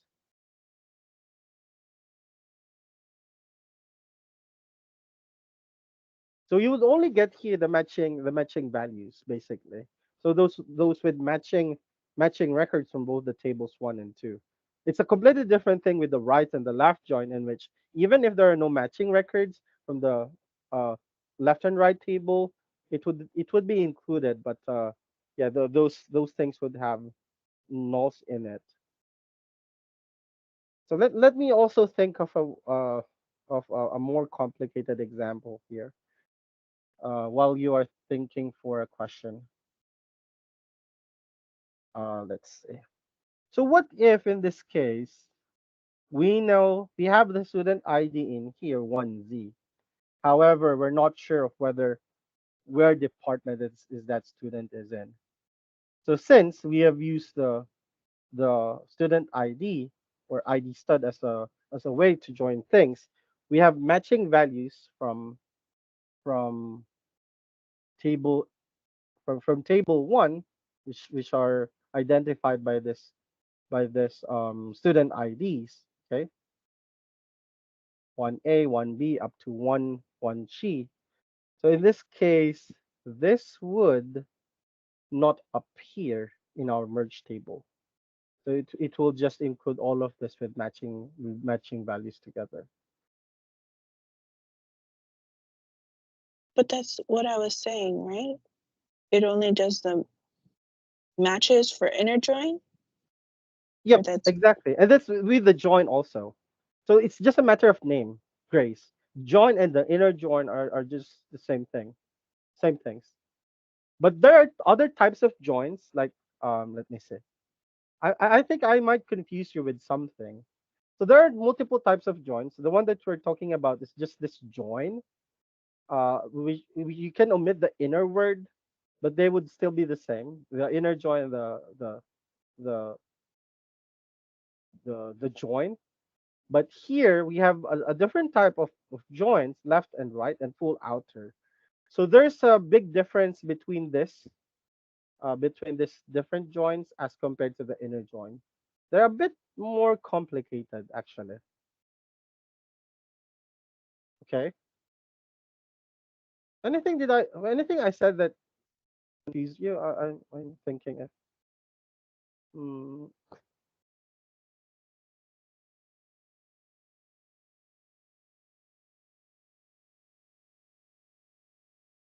Yeah. So just to So in the reiterate. Sorry. Go ahead.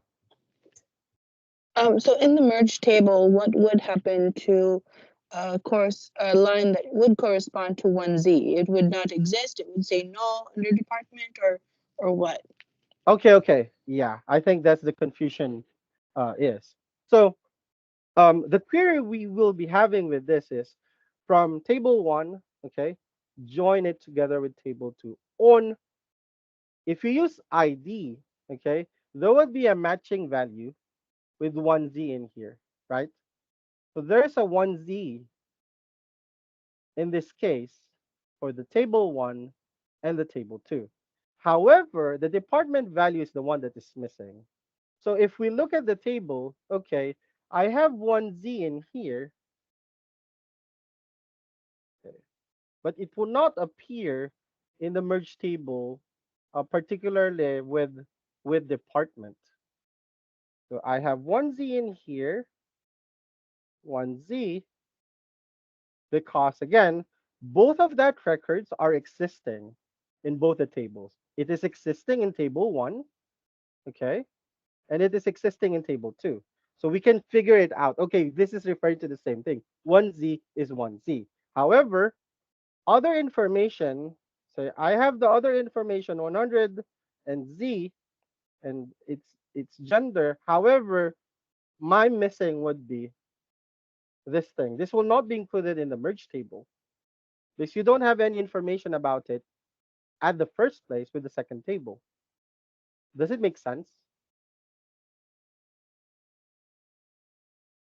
But wouldn't it have to put like a null or something because it is structured? It's part of having Yes, structured yes, data. it would be a sort of null. It would A be sort of just like null. this. Okay. Yeah. And It what will be happens null. if and Mhm. what happens if in table two 1Z didn't exist? So if we Exist. deleted cell That's D21, because the that was my original question. okay. That's a great question because if, for example, 1Z is not existing in table one, it will not be included in here. You won't have that because the system will not be able to identify if it exists. There's no matching record. So it only exists in table two, right? So it won't form part of the merge table. So you can think of it this way, Grace and the group. That Z is actually somewhere outside this intersection. Do you follow? Yeah, that's what I had understood. Okay. I was Yep. confirming, so kind of Yep. Sorry, kind of sorry. got more Maybe, confusing and then went back to the same understanding. So yeah. yeah. Sorry, maybe I confuse you with the wordings that I used. Um, but yeah, let me step back and yeah, give us more time about that. Again, if you have a different record in your key right here, there's no way for the system to identify which record it is pertaining to in the other table. So it won't really be appearing in the merge table. But if, for example, you're just missing an information on the other table, but you still have the key that identifies that this is this particular input is belonging to this thing from the other table, then it would still be included. However, there would be missing values. Okay. So the key in there is to have um the observation, the common field present, so that it would be included in your merge table.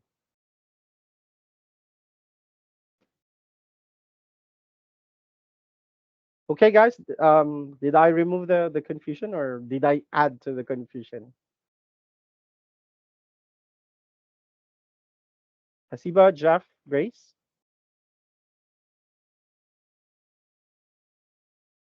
I think I'm getting it. Yeah.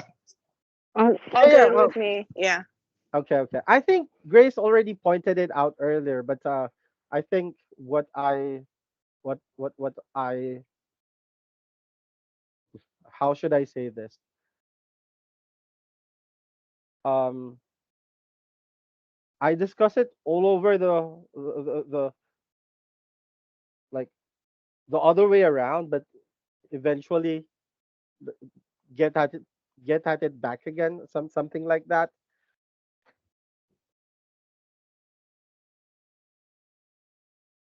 So,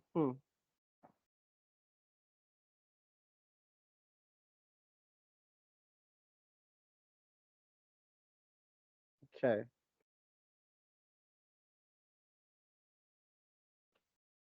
Okay, so let's discuss the other types of joins. I think that would also provide more understanding. Okay, so earlier we have this record. Okay, so you can think of it as this is the left join. Rather, this is the left table, and this is the right table. So even though, okay, a record only existed in the left table and not in the right table, it would still be included. So it's not the case that it should appear in both. Okay, so everything in the left table, regardless if ever you can find any records similar in the other table, okay, it would still be included. So that's what left join is. So it would return all records from the left table, the first one, and the matching records from the right table. So it's more permissive in a sense. Okay, so we're not only looking for uh, all the pairings that would match from both the tables. It is everything in the left table plus the matching records from the other table. Do you follow, guys? So Question. it's saying that like if let's say there's like a one record that's only in the left table, Mhm. it's not in the right table, you will have those, but then you will also have those that's in Matching. both tables, but then you won't have those. You will not have those that's only in the right table. Yes. Yes. So let's Okay. think of it this way. But then, well, how is Um, that different than the inner join? well, the inner join, like here, our example earlier, if you can find a onesie in both of the tables, it would not be included in here. So that's very restrictive, right? That's what inner join is. It should What do you mean appear by in both. you won't be including here? I thought you will be including here. You will only include it if you have only a missing information about it, but it should appear in your common field, Oh, you right? won't. Okay. So in this case, Jeff, if you look at it, the ID doesn't contain one Z from the left table, but it contains it in the right table. So there's no way we can pick it up if we do an inner join because it cannot identify Right. if it's really belonging to that specific Right. record. So, but then isn't that the same case with the left join? Left join is like that too, right? It won't be the case because with left join, everything in your left table, okay, everything in it, even it doesn't have any matching cases in your right table, it would include it. So everything in your left table plus the matching cases, it would be a bigger table. So are To you put it saying left simply. join, like the inner join, you would not count those that's only in the left table? You Yes, only count those exactly. that's in both. Yes. Got it. Okay. Okay. So only those with matching keys. So essentially, in another word, those are only that's or those that are only in the left table, they will show up with a lot of missing value values because they might not have values in the left or in the right table. So they just show up with the missing value. Yes. Okay. Yes, that's correct. That's correct. Got it. So yeah, Uh, maybe it would be hey, clearer if we do an example. Okay, let's see. Let's have an example here of a left join. So here, the problem is to return all companies if they have any acquisitions. Okay, return those two. If we want to return all companies, then that should be the left or first table. Let's see. Let's see first the different tables that we have. Okay. I want to switch to my um. John, can you do a screenshot? I think this would be better if you do a screenshot and paste it in the chat box so that they can easily check whether they have it correctly. But first, again, we would be familiarizing ourselves first with columns that we have in both of these tables. Okay, so we have two tables here. So let's dissect this to make it quicker. Um, So Jeff, I we have have another kind of a this might be a little bit ahead of mhm, ourselves, but so left join is it will include everything that's on the left table, yep. and that's shared between the left and the right. Um, but you will not include the stuff that's only in the right table. But what if I Mm, want to? Is there a way to join like everything. yeah? So like everything that's in the left, everything that's in the right. Yeah, there's actually a way to do that, and that's the Okay. succeeding. Yeah, that's the succeeding type of join. Essentially, Um, the opposite of inner join, right? uh, It if you basically want just joins everything, everything, right? it could. What you were saying is like everything except the the Like commonality, no, or just everything. no except just everything. Like even if like Yeah, basically there's a way to do that. However, if you okay. think about it, Jeff, there will Does it be make tons of sense? missing values if you do Oh that. yeah, exactly. Yeah, There would be tons. Like imagine half of the cases in your first table or left table has no that's true. matches That's with true. the other table. So half of which would have missing values. So That's that's true. That's that's true. one problem. I actually Okay. highlighted it here. But don't Okay. worry, we have that discussion. Okay. We Okay. have Okay. that discussion. Yeah. So were you able to paste it, John? Okay. So first, let's familiarize ourselves with these two tables. So we'll be looking. We have left join right now. So let's just select star first. Investments and acquisitions, or companies and acquisitions. Was it companies? Yeah, acquisitions and companies. Yeah, orange base acquisitions, and then we have um, select star limited to just 5 because we just want to be aware of the different columns that we have in here. So here we have the company permalink. Company permalink.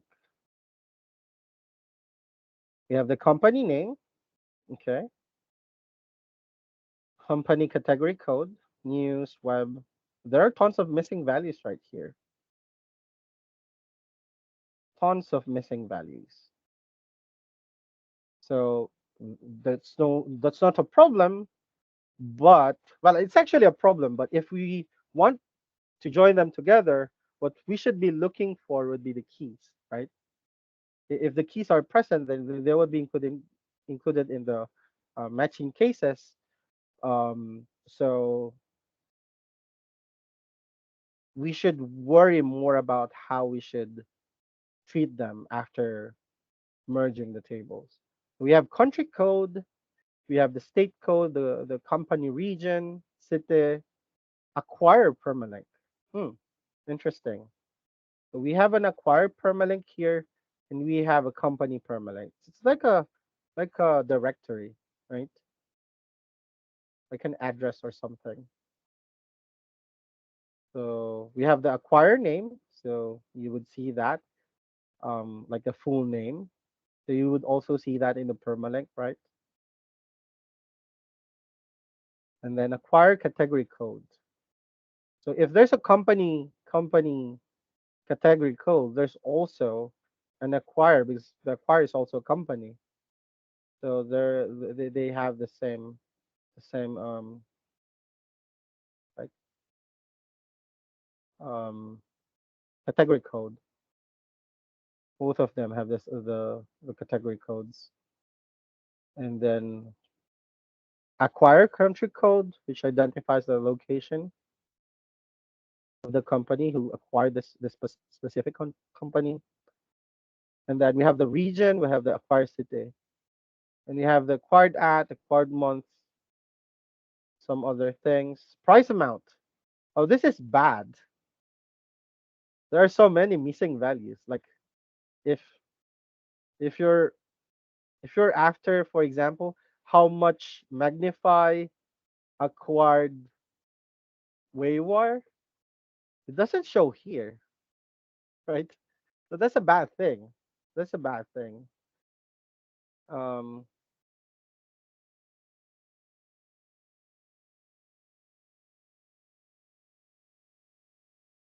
yeah, it seems like those are the we also have the currency code, US dollar, and like a row counter at the last.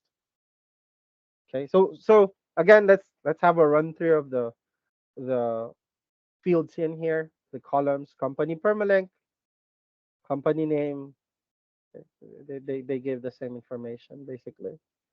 Company category code, okay, and then the information about the acquirer. Okay, now let's move forward and look at the company table.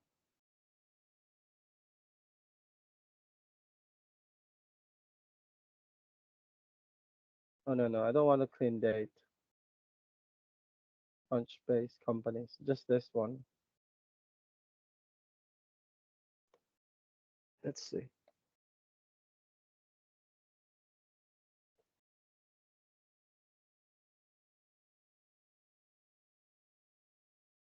No, it's taking so much time. Okay, so here we also have the permalink. Okay, permalink have permalink. So let's put it as a comment. Both both have permalinks. Do you follow, guys? Do you follow? The permalinks are like address or something on a record. So you can find the same thing as with like it's like a directory. Okay. Then you have the name. Okay. The name.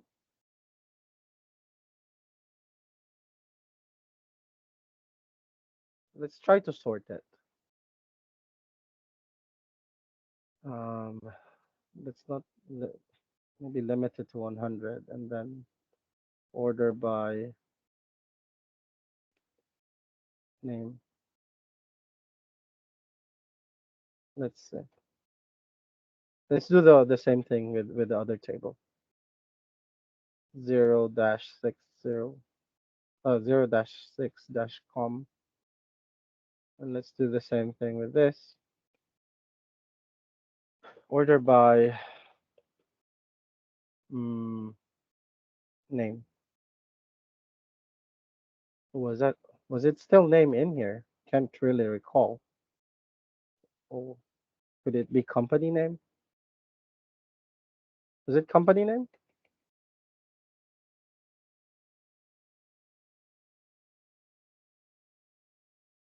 Let's see again.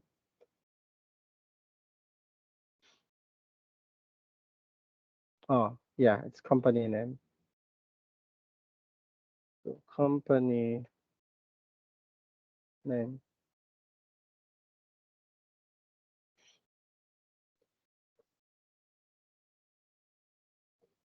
So there are differences, right? There's a big difference here.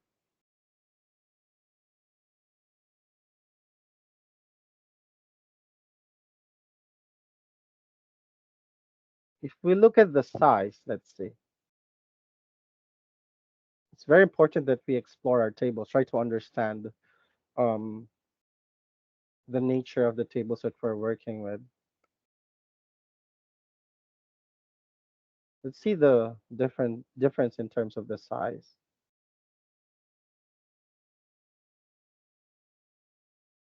because that's how you identify which which will be assigned to the left and which will be assigned to the right. Because most of the time you'd be needing to um,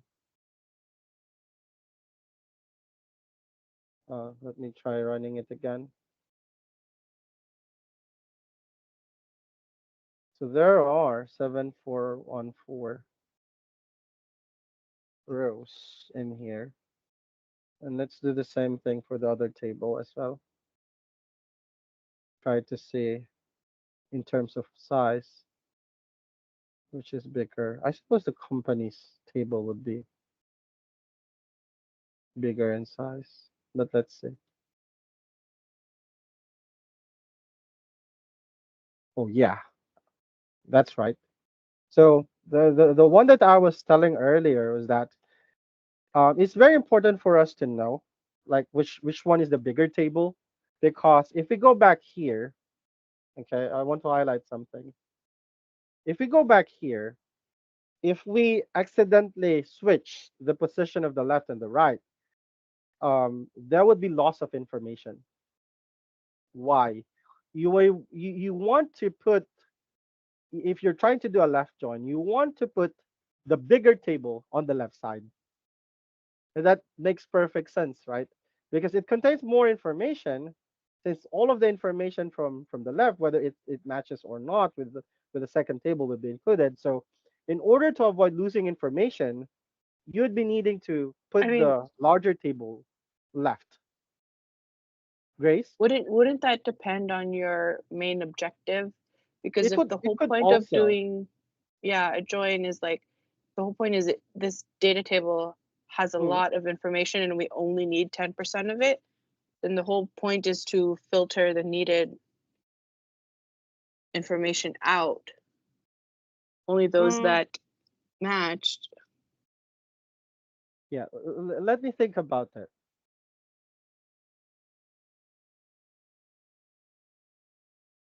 I guess you can say that it's, well, most of the time in analytics is um it's it's about that, like it's Okay. context to context specific, that uh what you Because would be then, like, I doing. know, like, in research, when it comes, Mhm, at least medical research, you're trying to answer a question, and yeah, to the point where all other data becomes relevant, irrelevant except for this and exactly. that.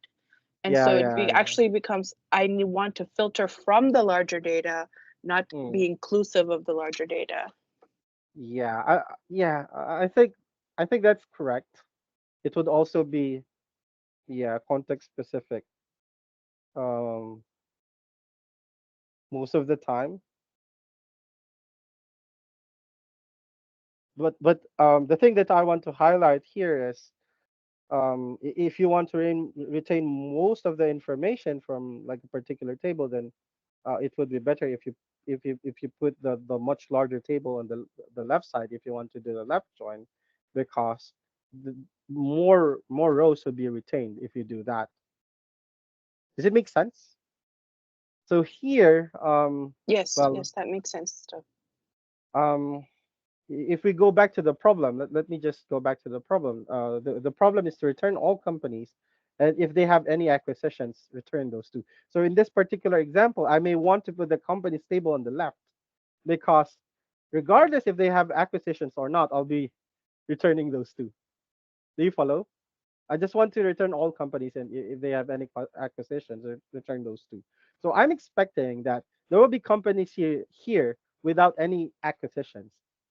So that would be somewhere outside the intersection. Do you follow? But again, this specific example calls for that, and Grace is in fact correct in saying that it really depends on the problem, right? How about the others? Were you able to follow? Are you on the same page with us about the idea of whether which to put on the left or to put on the right? Of course, if you use the table two, it would be the size of that table, 7,000, plus the matching cases. So that's what would happen. Um, and of course, you will be having less columns, less fields.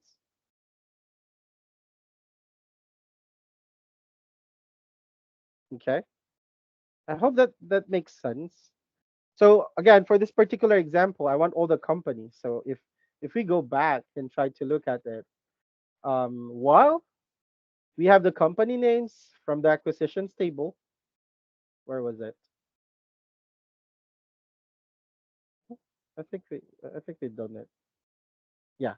While we have the company names in the acquisitions table, it would be a bad idea to make it to put it in the left side because this is a much smaller table. It only contains 7,414 euros, a much smaller one.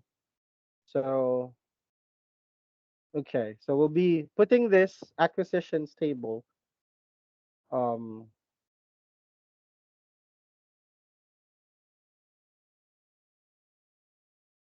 let's see.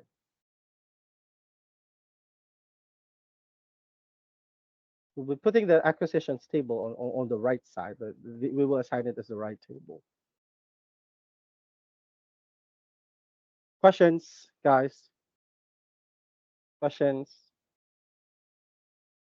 Yeah, we're going over time again. Apologies for this. Okay, I just want to make sure that all of the steps that we're doing are actually clear. Questions?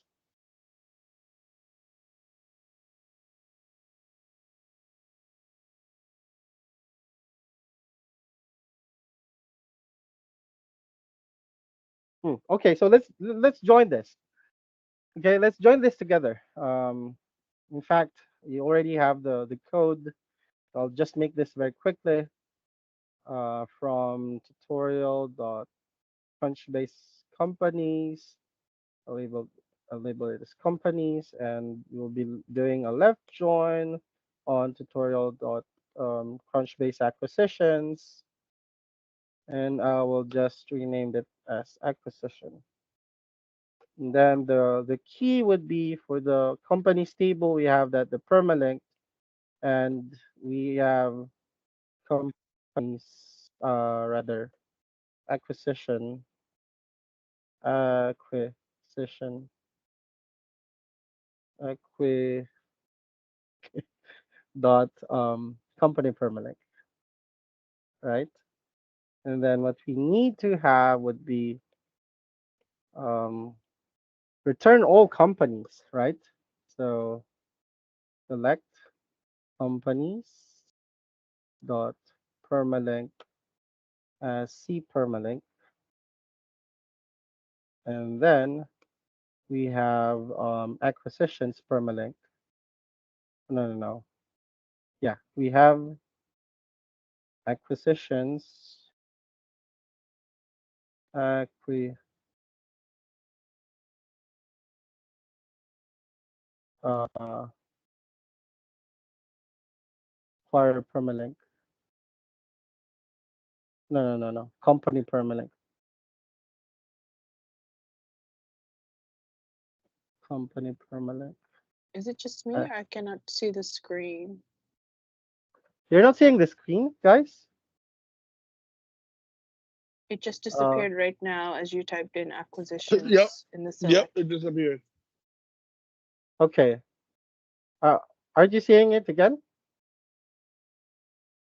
I can see No. it now. Yeah. Um, yeah, let me see.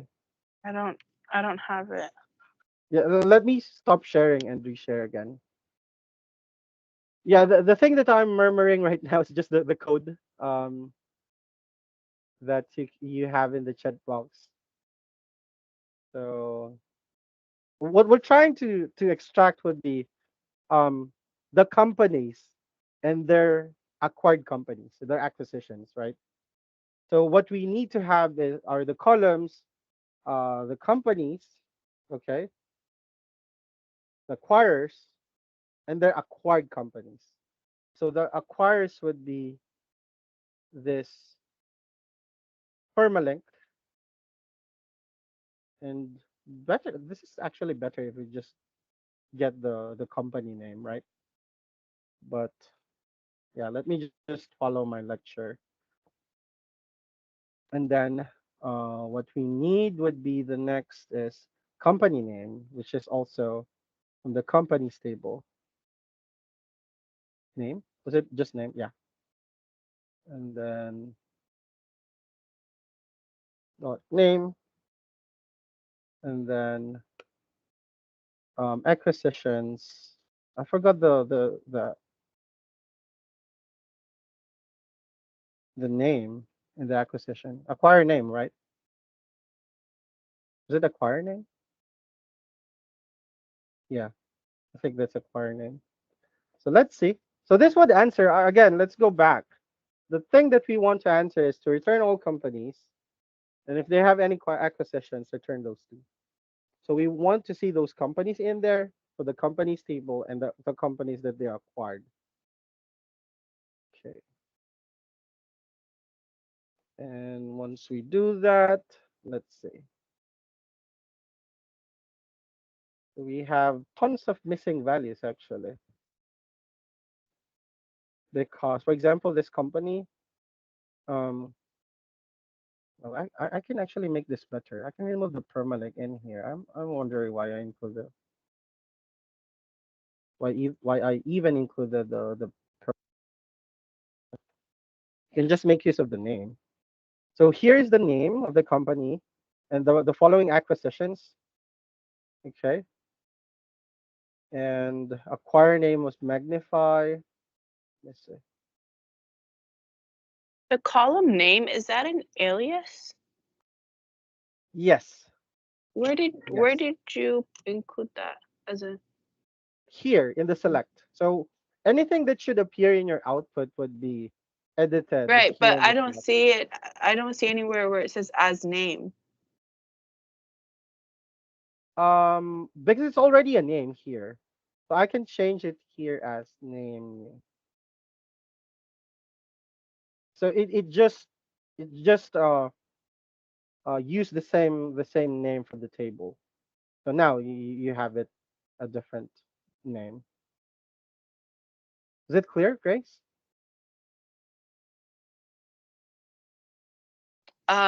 Yeah, I think what's complicating the understanding is viewing the aliases for the aliases when we're trying to focus on joins. But I mean, it makes Okay, sense okay. why we would do that. Yeah, But yeah. yeah. Yeah, it's not really a requirement. I apologize if that's confusing you. Um,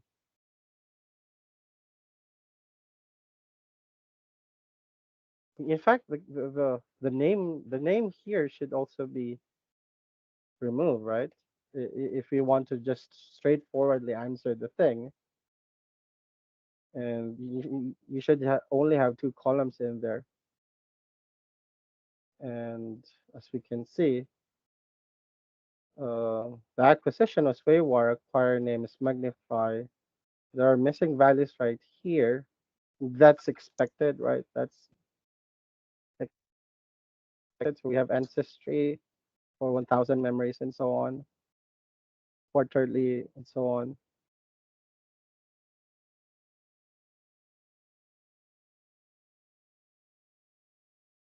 So this is interesting.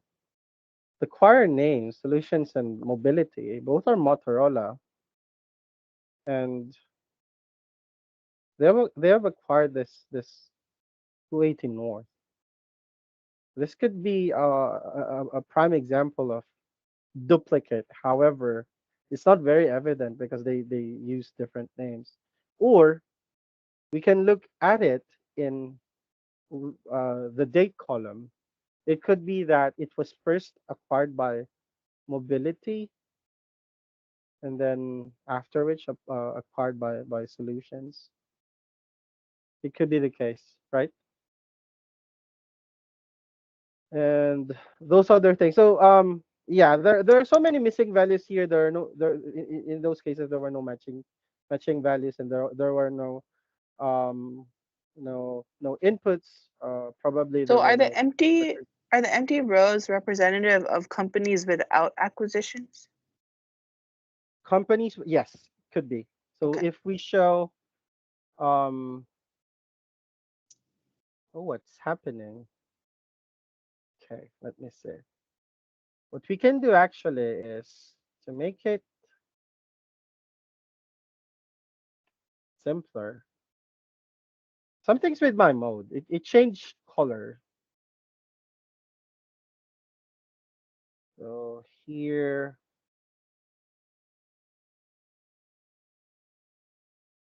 let me see. So for example, this one, um, 8868, it has no input from the right table. There are no inputs, so those would be missing values, but would be part of the merge table. The same thing with company 2121EX.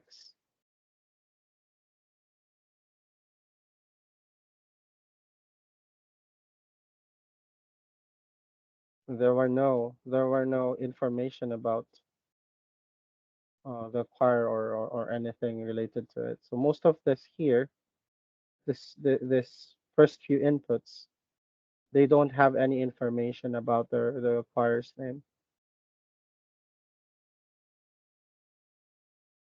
Okay, does it make sense?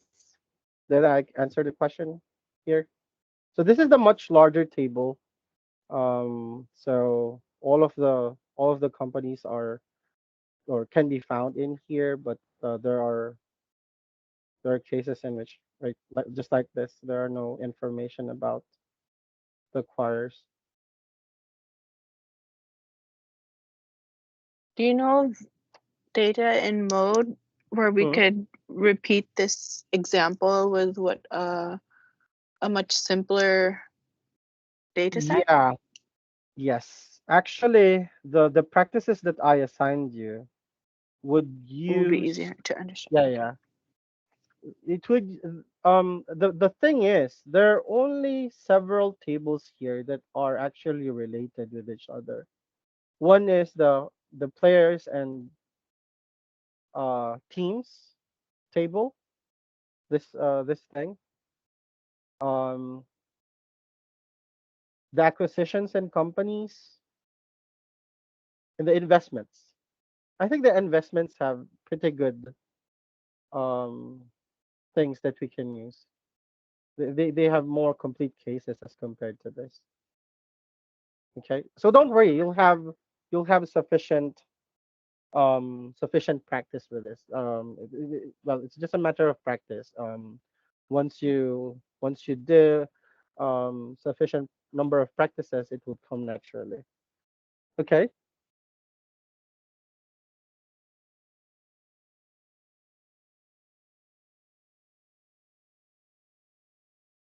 Okay, guys. So let's see. It's completely fine. For example, on Wednesday, if you have something to clarify, it's perfectly fine to go back to it. Okay, it's perfectly fine. We can allocate much time here because the other topics are actually related to this. So I'm very sorry. I went over time and I ate half of the time for lab. So maybe you can just do one or two practices during lab today and then assign more tomorrow, John. Okay. So for today, we've managed to discuss distinct, inner join, and left join. So well, the thing is, the left join is just an inverse of the right join. So by switching the table, actually, you can do one thing and the other. So if you want to do a right join, just switch the tables right here. That's the right join. Does it make sense, guys? That they're just inverse of each other. So just by switching the sequence of the table, you can perform the right join using the left join. Okay. If it's interchangeable as that, why not reassign table 2 as the left? Or I don't know what I'm asking. Can Yeah. you go back Please to the continue, last Jay. slide Yeah. The one with the right join. with the right join definition Yeah. right here? Okay. You can just switch it. You switch the tables. For example, you have the left join, switch the table, then it's basically equivalent to the right join. You put I mean, the what? So the question is like, what you assign as table 1 and what you assign as table 2 is arbitrary, right? Like, you can change it up. no, the order matters. No, but like, let's say I have a table on patients, and table 2 is like their food preference. Mm, Like, if I'm doing this, what if I want to call the food preference table the left or table 1, mm. and then the patient's table table 2? I could continue doing left join. I just reassigned them. So why the need for a right? Why the need for a right join? Yeah, that's actually a good point. And most of the time, you won't see a right join. You will Okay, only see okay. left join. Yeah, If uh, you needed to for a reason where they were already just switch assigned, it. Yeah, you just switch it to the right. yeah, Okay. that's actually the point. I actually included it here that right joins are again Grace are again 2 steps ahead, and I like that. This is the exact point that you're trying to raise, right? Right, They right, are. right. You can just switch Redefining it. it. So Yeah, that's actually correct. Very good. Excellent. That's a um, uh, brilliant idea from you, Grace. So, yep. I think you got the idea. It's just a matter of practice. Once you right. were able to do a practice in here, everything would make perfect sense. Okay.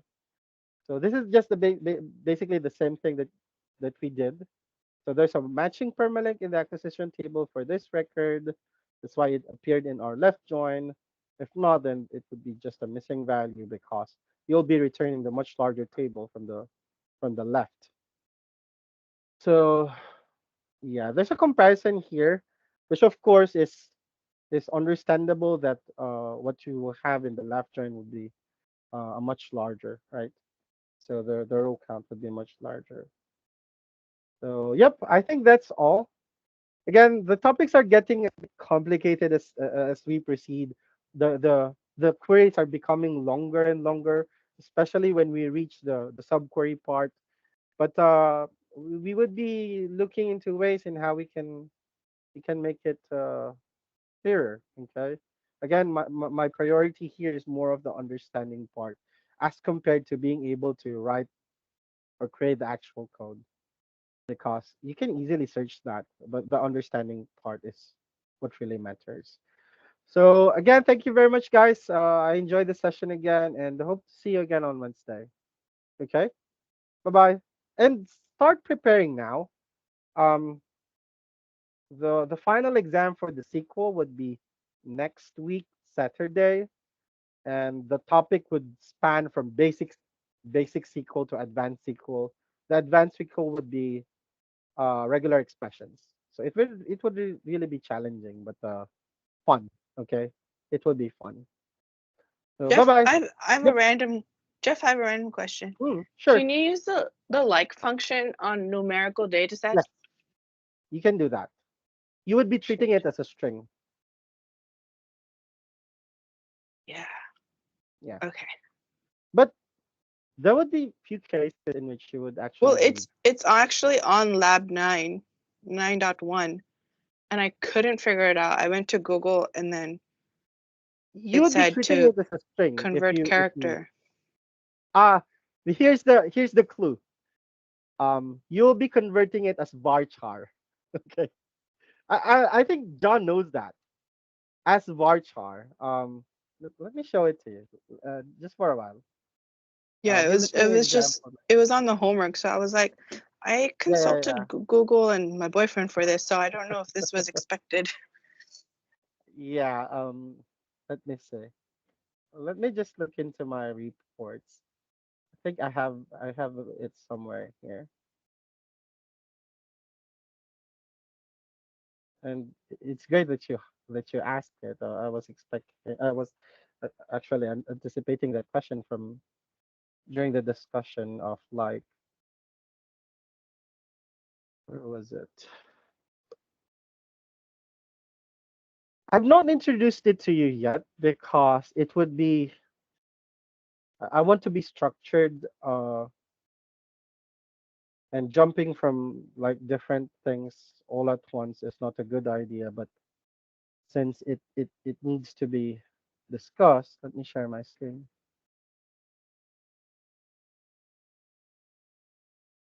Um,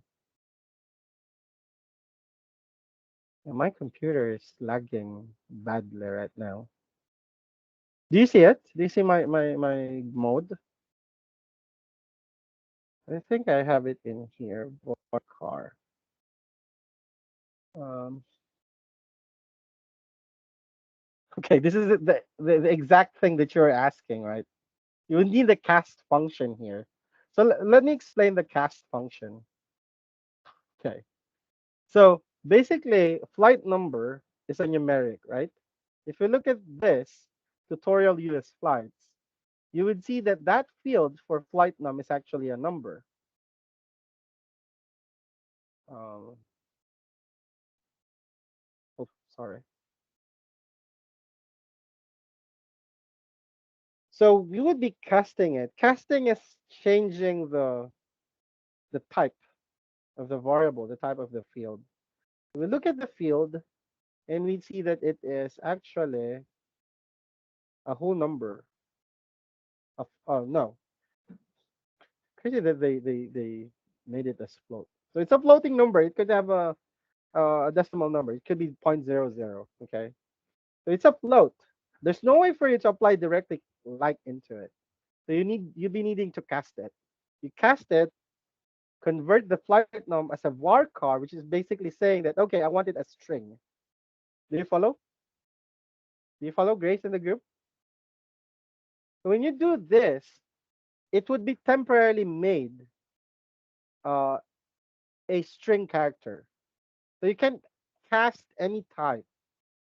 Well, there's a limitation, of course. You cannot cast a string to numeric. That's not possible. It's counterintuitive.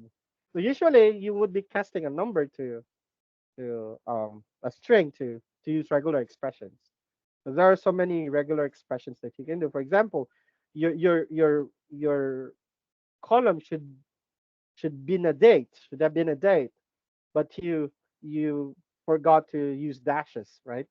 So you can add those things using concaten, paste, concat, or those so many regular expression functions that or methods that you can use with strings. So yeah, that's the case. And when we do this, you can easily apply the like function, and you will get the results.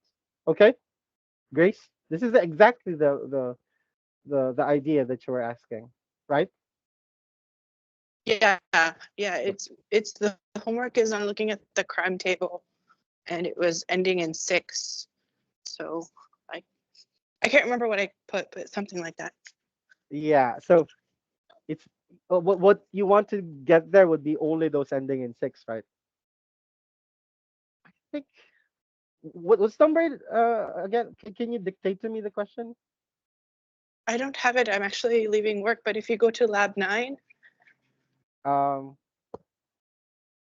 John, can you put it in the chat box? Let me see it. Maybe I have another trick for it. Wait, sir. Does it say specifically like function? it does not, which is why I asked it. I was like, Oh, seems okay, pretty okay. evident that this would be a like function, but I wonder if there's Number. some other way, because why would he assign this if we haven't talked about it? Yeah. Let me see. Maybe there's some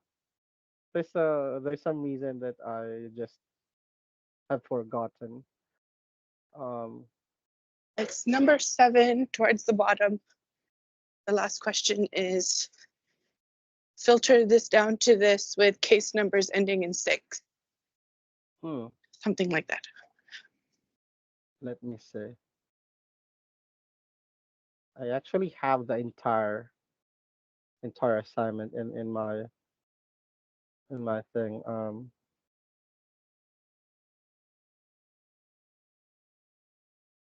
So if you can just give me like one phrase from it, John, I can filter it I can filter this thing and look for it. Hmm.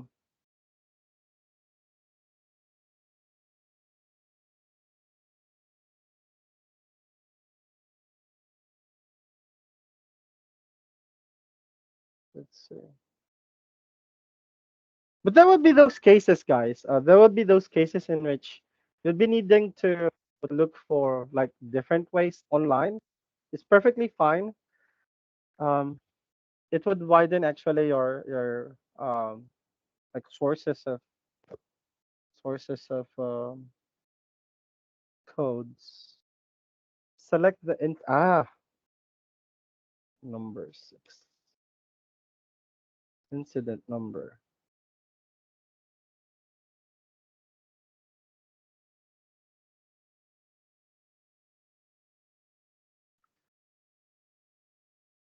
Hmm.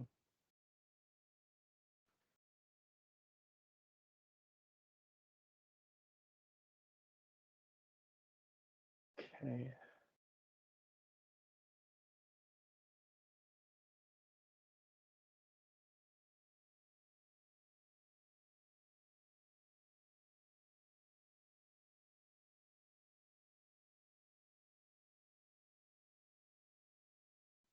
Okay, I'm sorry about that. I misclicked and I clicked the leave. I'm not doing the Irish goodbye. Okay. Let's see. Select. Oh, okay, okay. Yeah.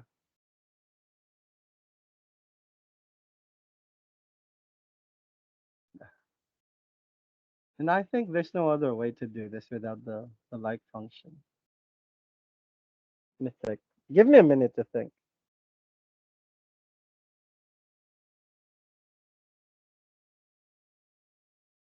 There's another. It would still require you to convert it to a string. There's a way to um remove all other all other numbers aside from the last one. There's a way to do that. Like maintain only the last number, but the process is much longer. Like you have to concatenate first, convert it first to a string, then concatenate and do the where clause, which doesn't, well, it's not that efficient. So yeah, I think the like the most efficient way. Yeah, I couldn't think of any other ways to do it. I think that's the like the only route is to convert it first to a string, and you can easily put it back to a number using the same process. But you will not be using varchar, but instead uh, I forgot the term here. Um, forgot the uh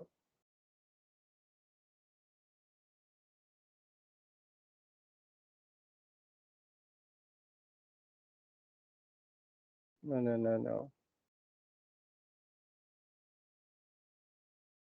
Yeah, using the convert function, you can do that easily. So yeah, anyway, it's a good thing that you were able to identify that you'll be using the like function with it. Okay. So yep, I don't want to hold you for that long. I think I've consumed so much of the lab time. Apologies for that. Um, so yep, guys, let's see each other on Wednesday. Okay. Thank you very much, guys. Bye bye. All right, take care. Thank you. Thank you, sir. Bye. Thank you.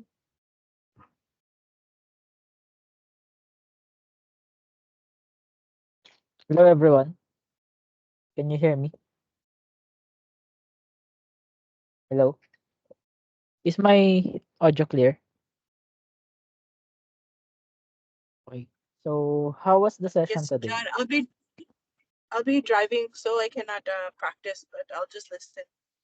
Okay, so my plan today is we will not have any practice for today's session. My plan actually is to discuss your question on the Discord, which is about that number 7 question, which is the one that you asked also to Sir Jeff.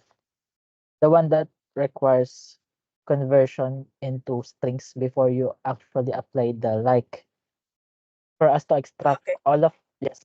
Because the thing that I forgot to tell you the last time is like function on SQL is only applicable for strings.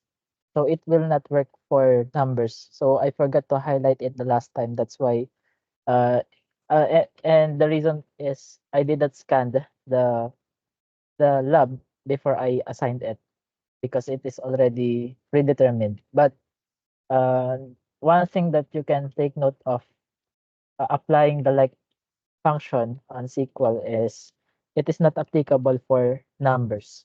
So for us to apply it on numbers, we need to convert it on strings. So there are different ways to convert numbers into strings, and it depends on whether the number of the characters or the number of the digits in that column is fixed or not. So maybe Wait, I thought usually we just add a quotation mark and it becomes a string, right? yeah. I Is that true? tried that, but it However, doesn't work. You can just like however, Oh quotation, no. double quote, parentheses. You cannot get it to recognize a mm, numerical in like. yes, and uh the the operation is need to be applied in the all of the entire column. That's why we need to actually convert it. We need typecasting. I think typecasting is the proper term for that, wherein we are converting one data type into another. For example, a number into a string. So it depends on the case of the number 7, it depends on the number of the digits. Whether we will use varchar or char only. So uh, while I'm searching for answers online from the last cohorts, so I found this different ways to convert numbers into strings. So let me share my screen. So about the joins, I already prepared a simple visualization of what is happening under the hood. And based on the feedbacks of the previous students, it helped them to somehow simplify and understood fully what is the meaning of the joints, all of them, like the inner joint, the left joint, the right joint, and the full outer joint. So my plan for tomorrow is before we proceed to the actual practice, I will show you that simple visualization of what is happening under the hood when we are doing joints. And then after that, maybe I will provide some simple data set in Excel and we will join them manually. So I will prepare two tables that have some columns as their connections. And then we will try to combine them manually so that we will be familiar of what is SQL doing on our tables whenever we are doing joins. So after that, if you think that you are confident of your understanding of the joins, and then I can assign the practices that are on the canvas. And I think that 4 practices is enough for us to practice all of the joins. And that is the lab number 10.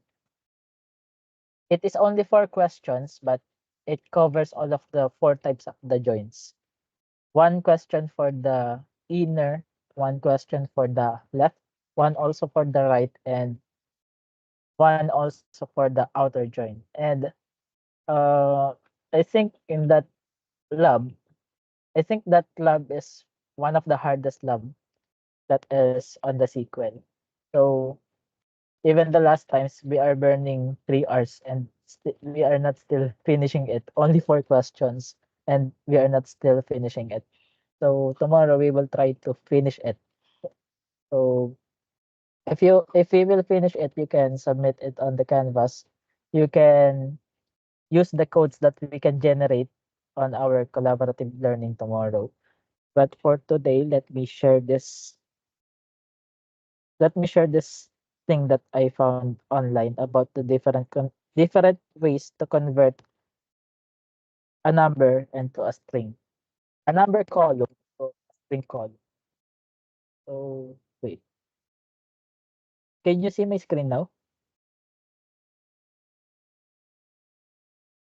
Okay, can you see it now?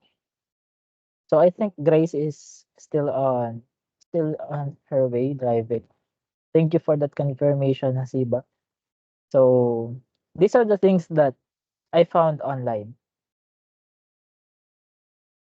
These are only what they call this templates, and we are the one who will replace its values. So let's inspect this. I think I got it wrong from the copy and pasting of the codes. The first one and the second one are just the same, so I will drop the first one and let us focus on the others.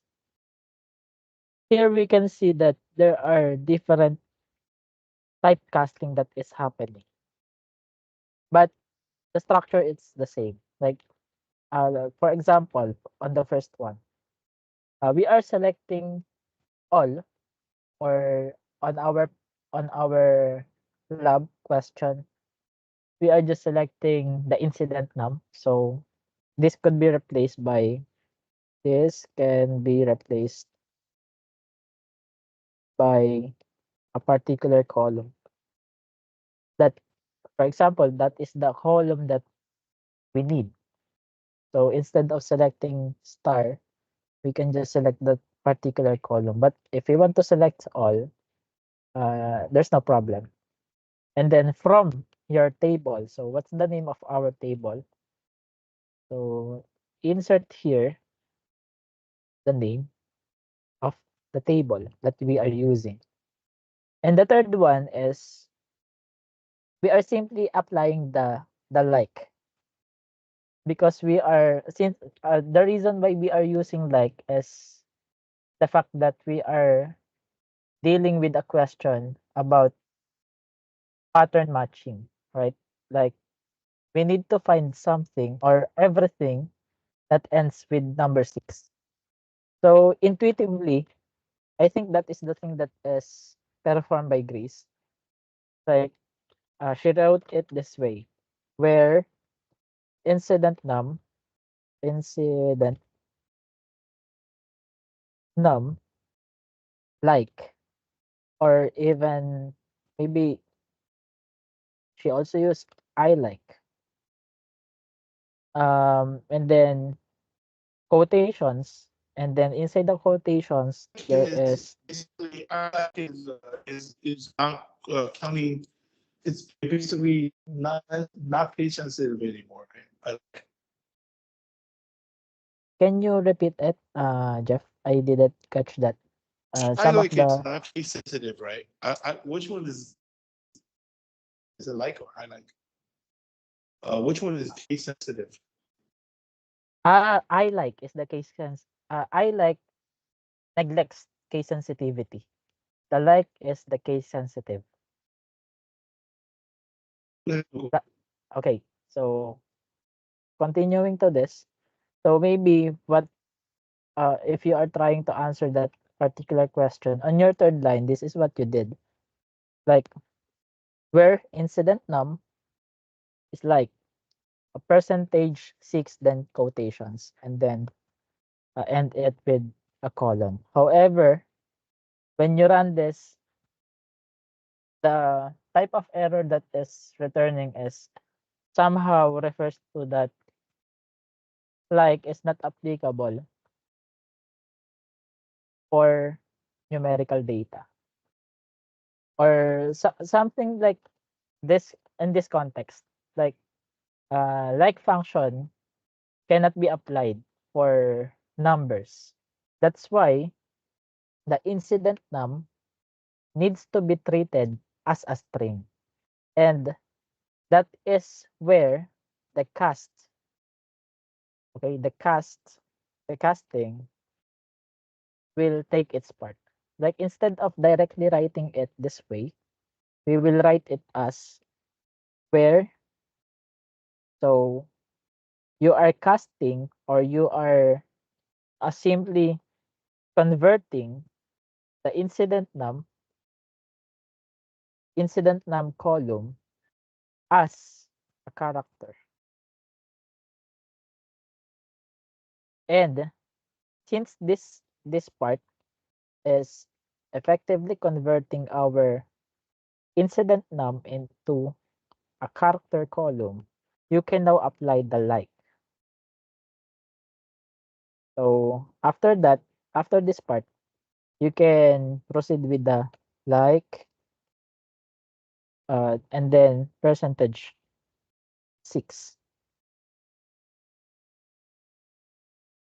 Let me fix its color.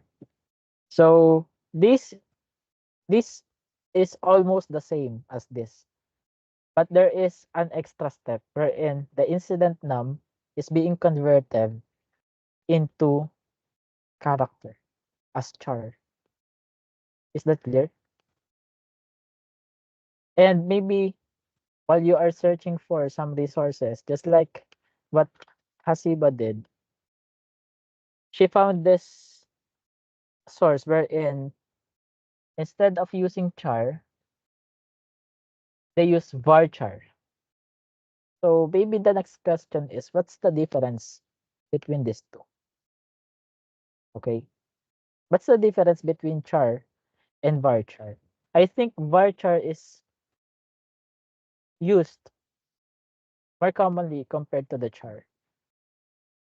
So maybe if we will discuss what's the difference between the two, intuitively you will know the answer why varchar is commonly used compared to char. So let us compare them in the simplest way as possible. So char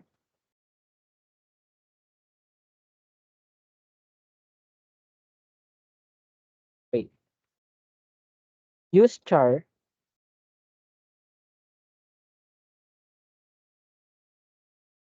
if the column if the numerical column if the numeric column has a fixed number of digits.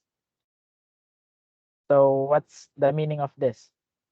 So imagine in Microsoft Excel, for example, you have a numerical column.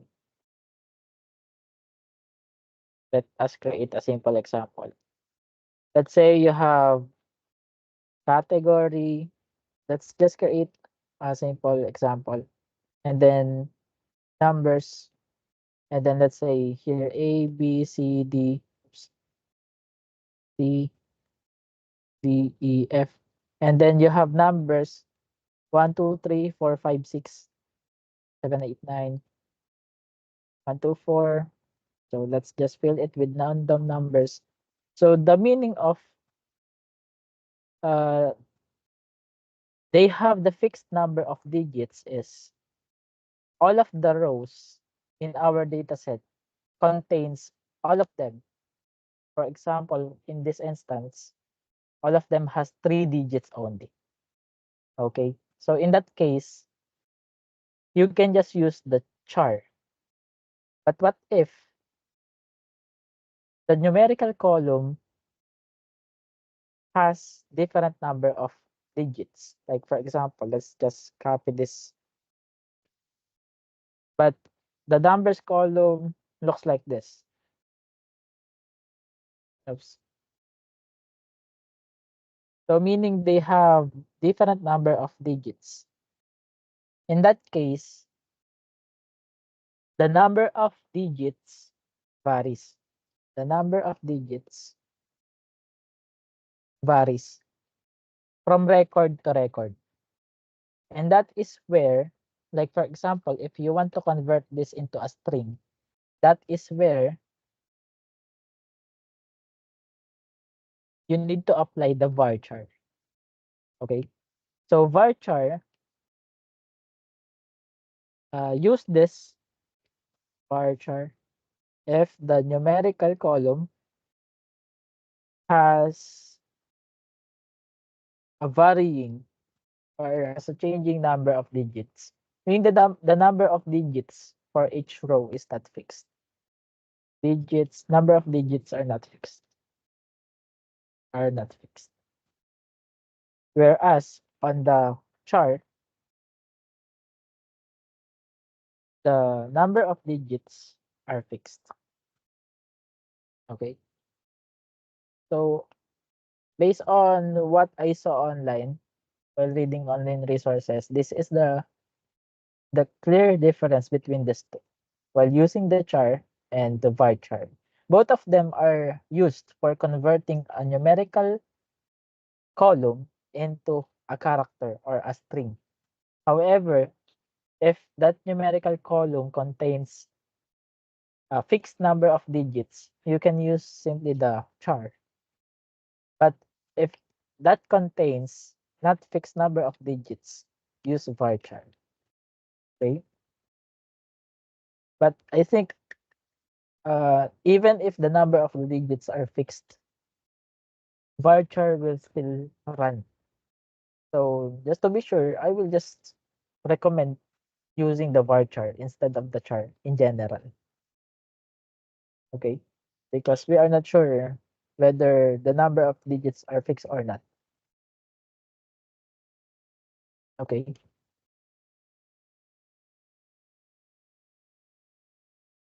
So is that part clear?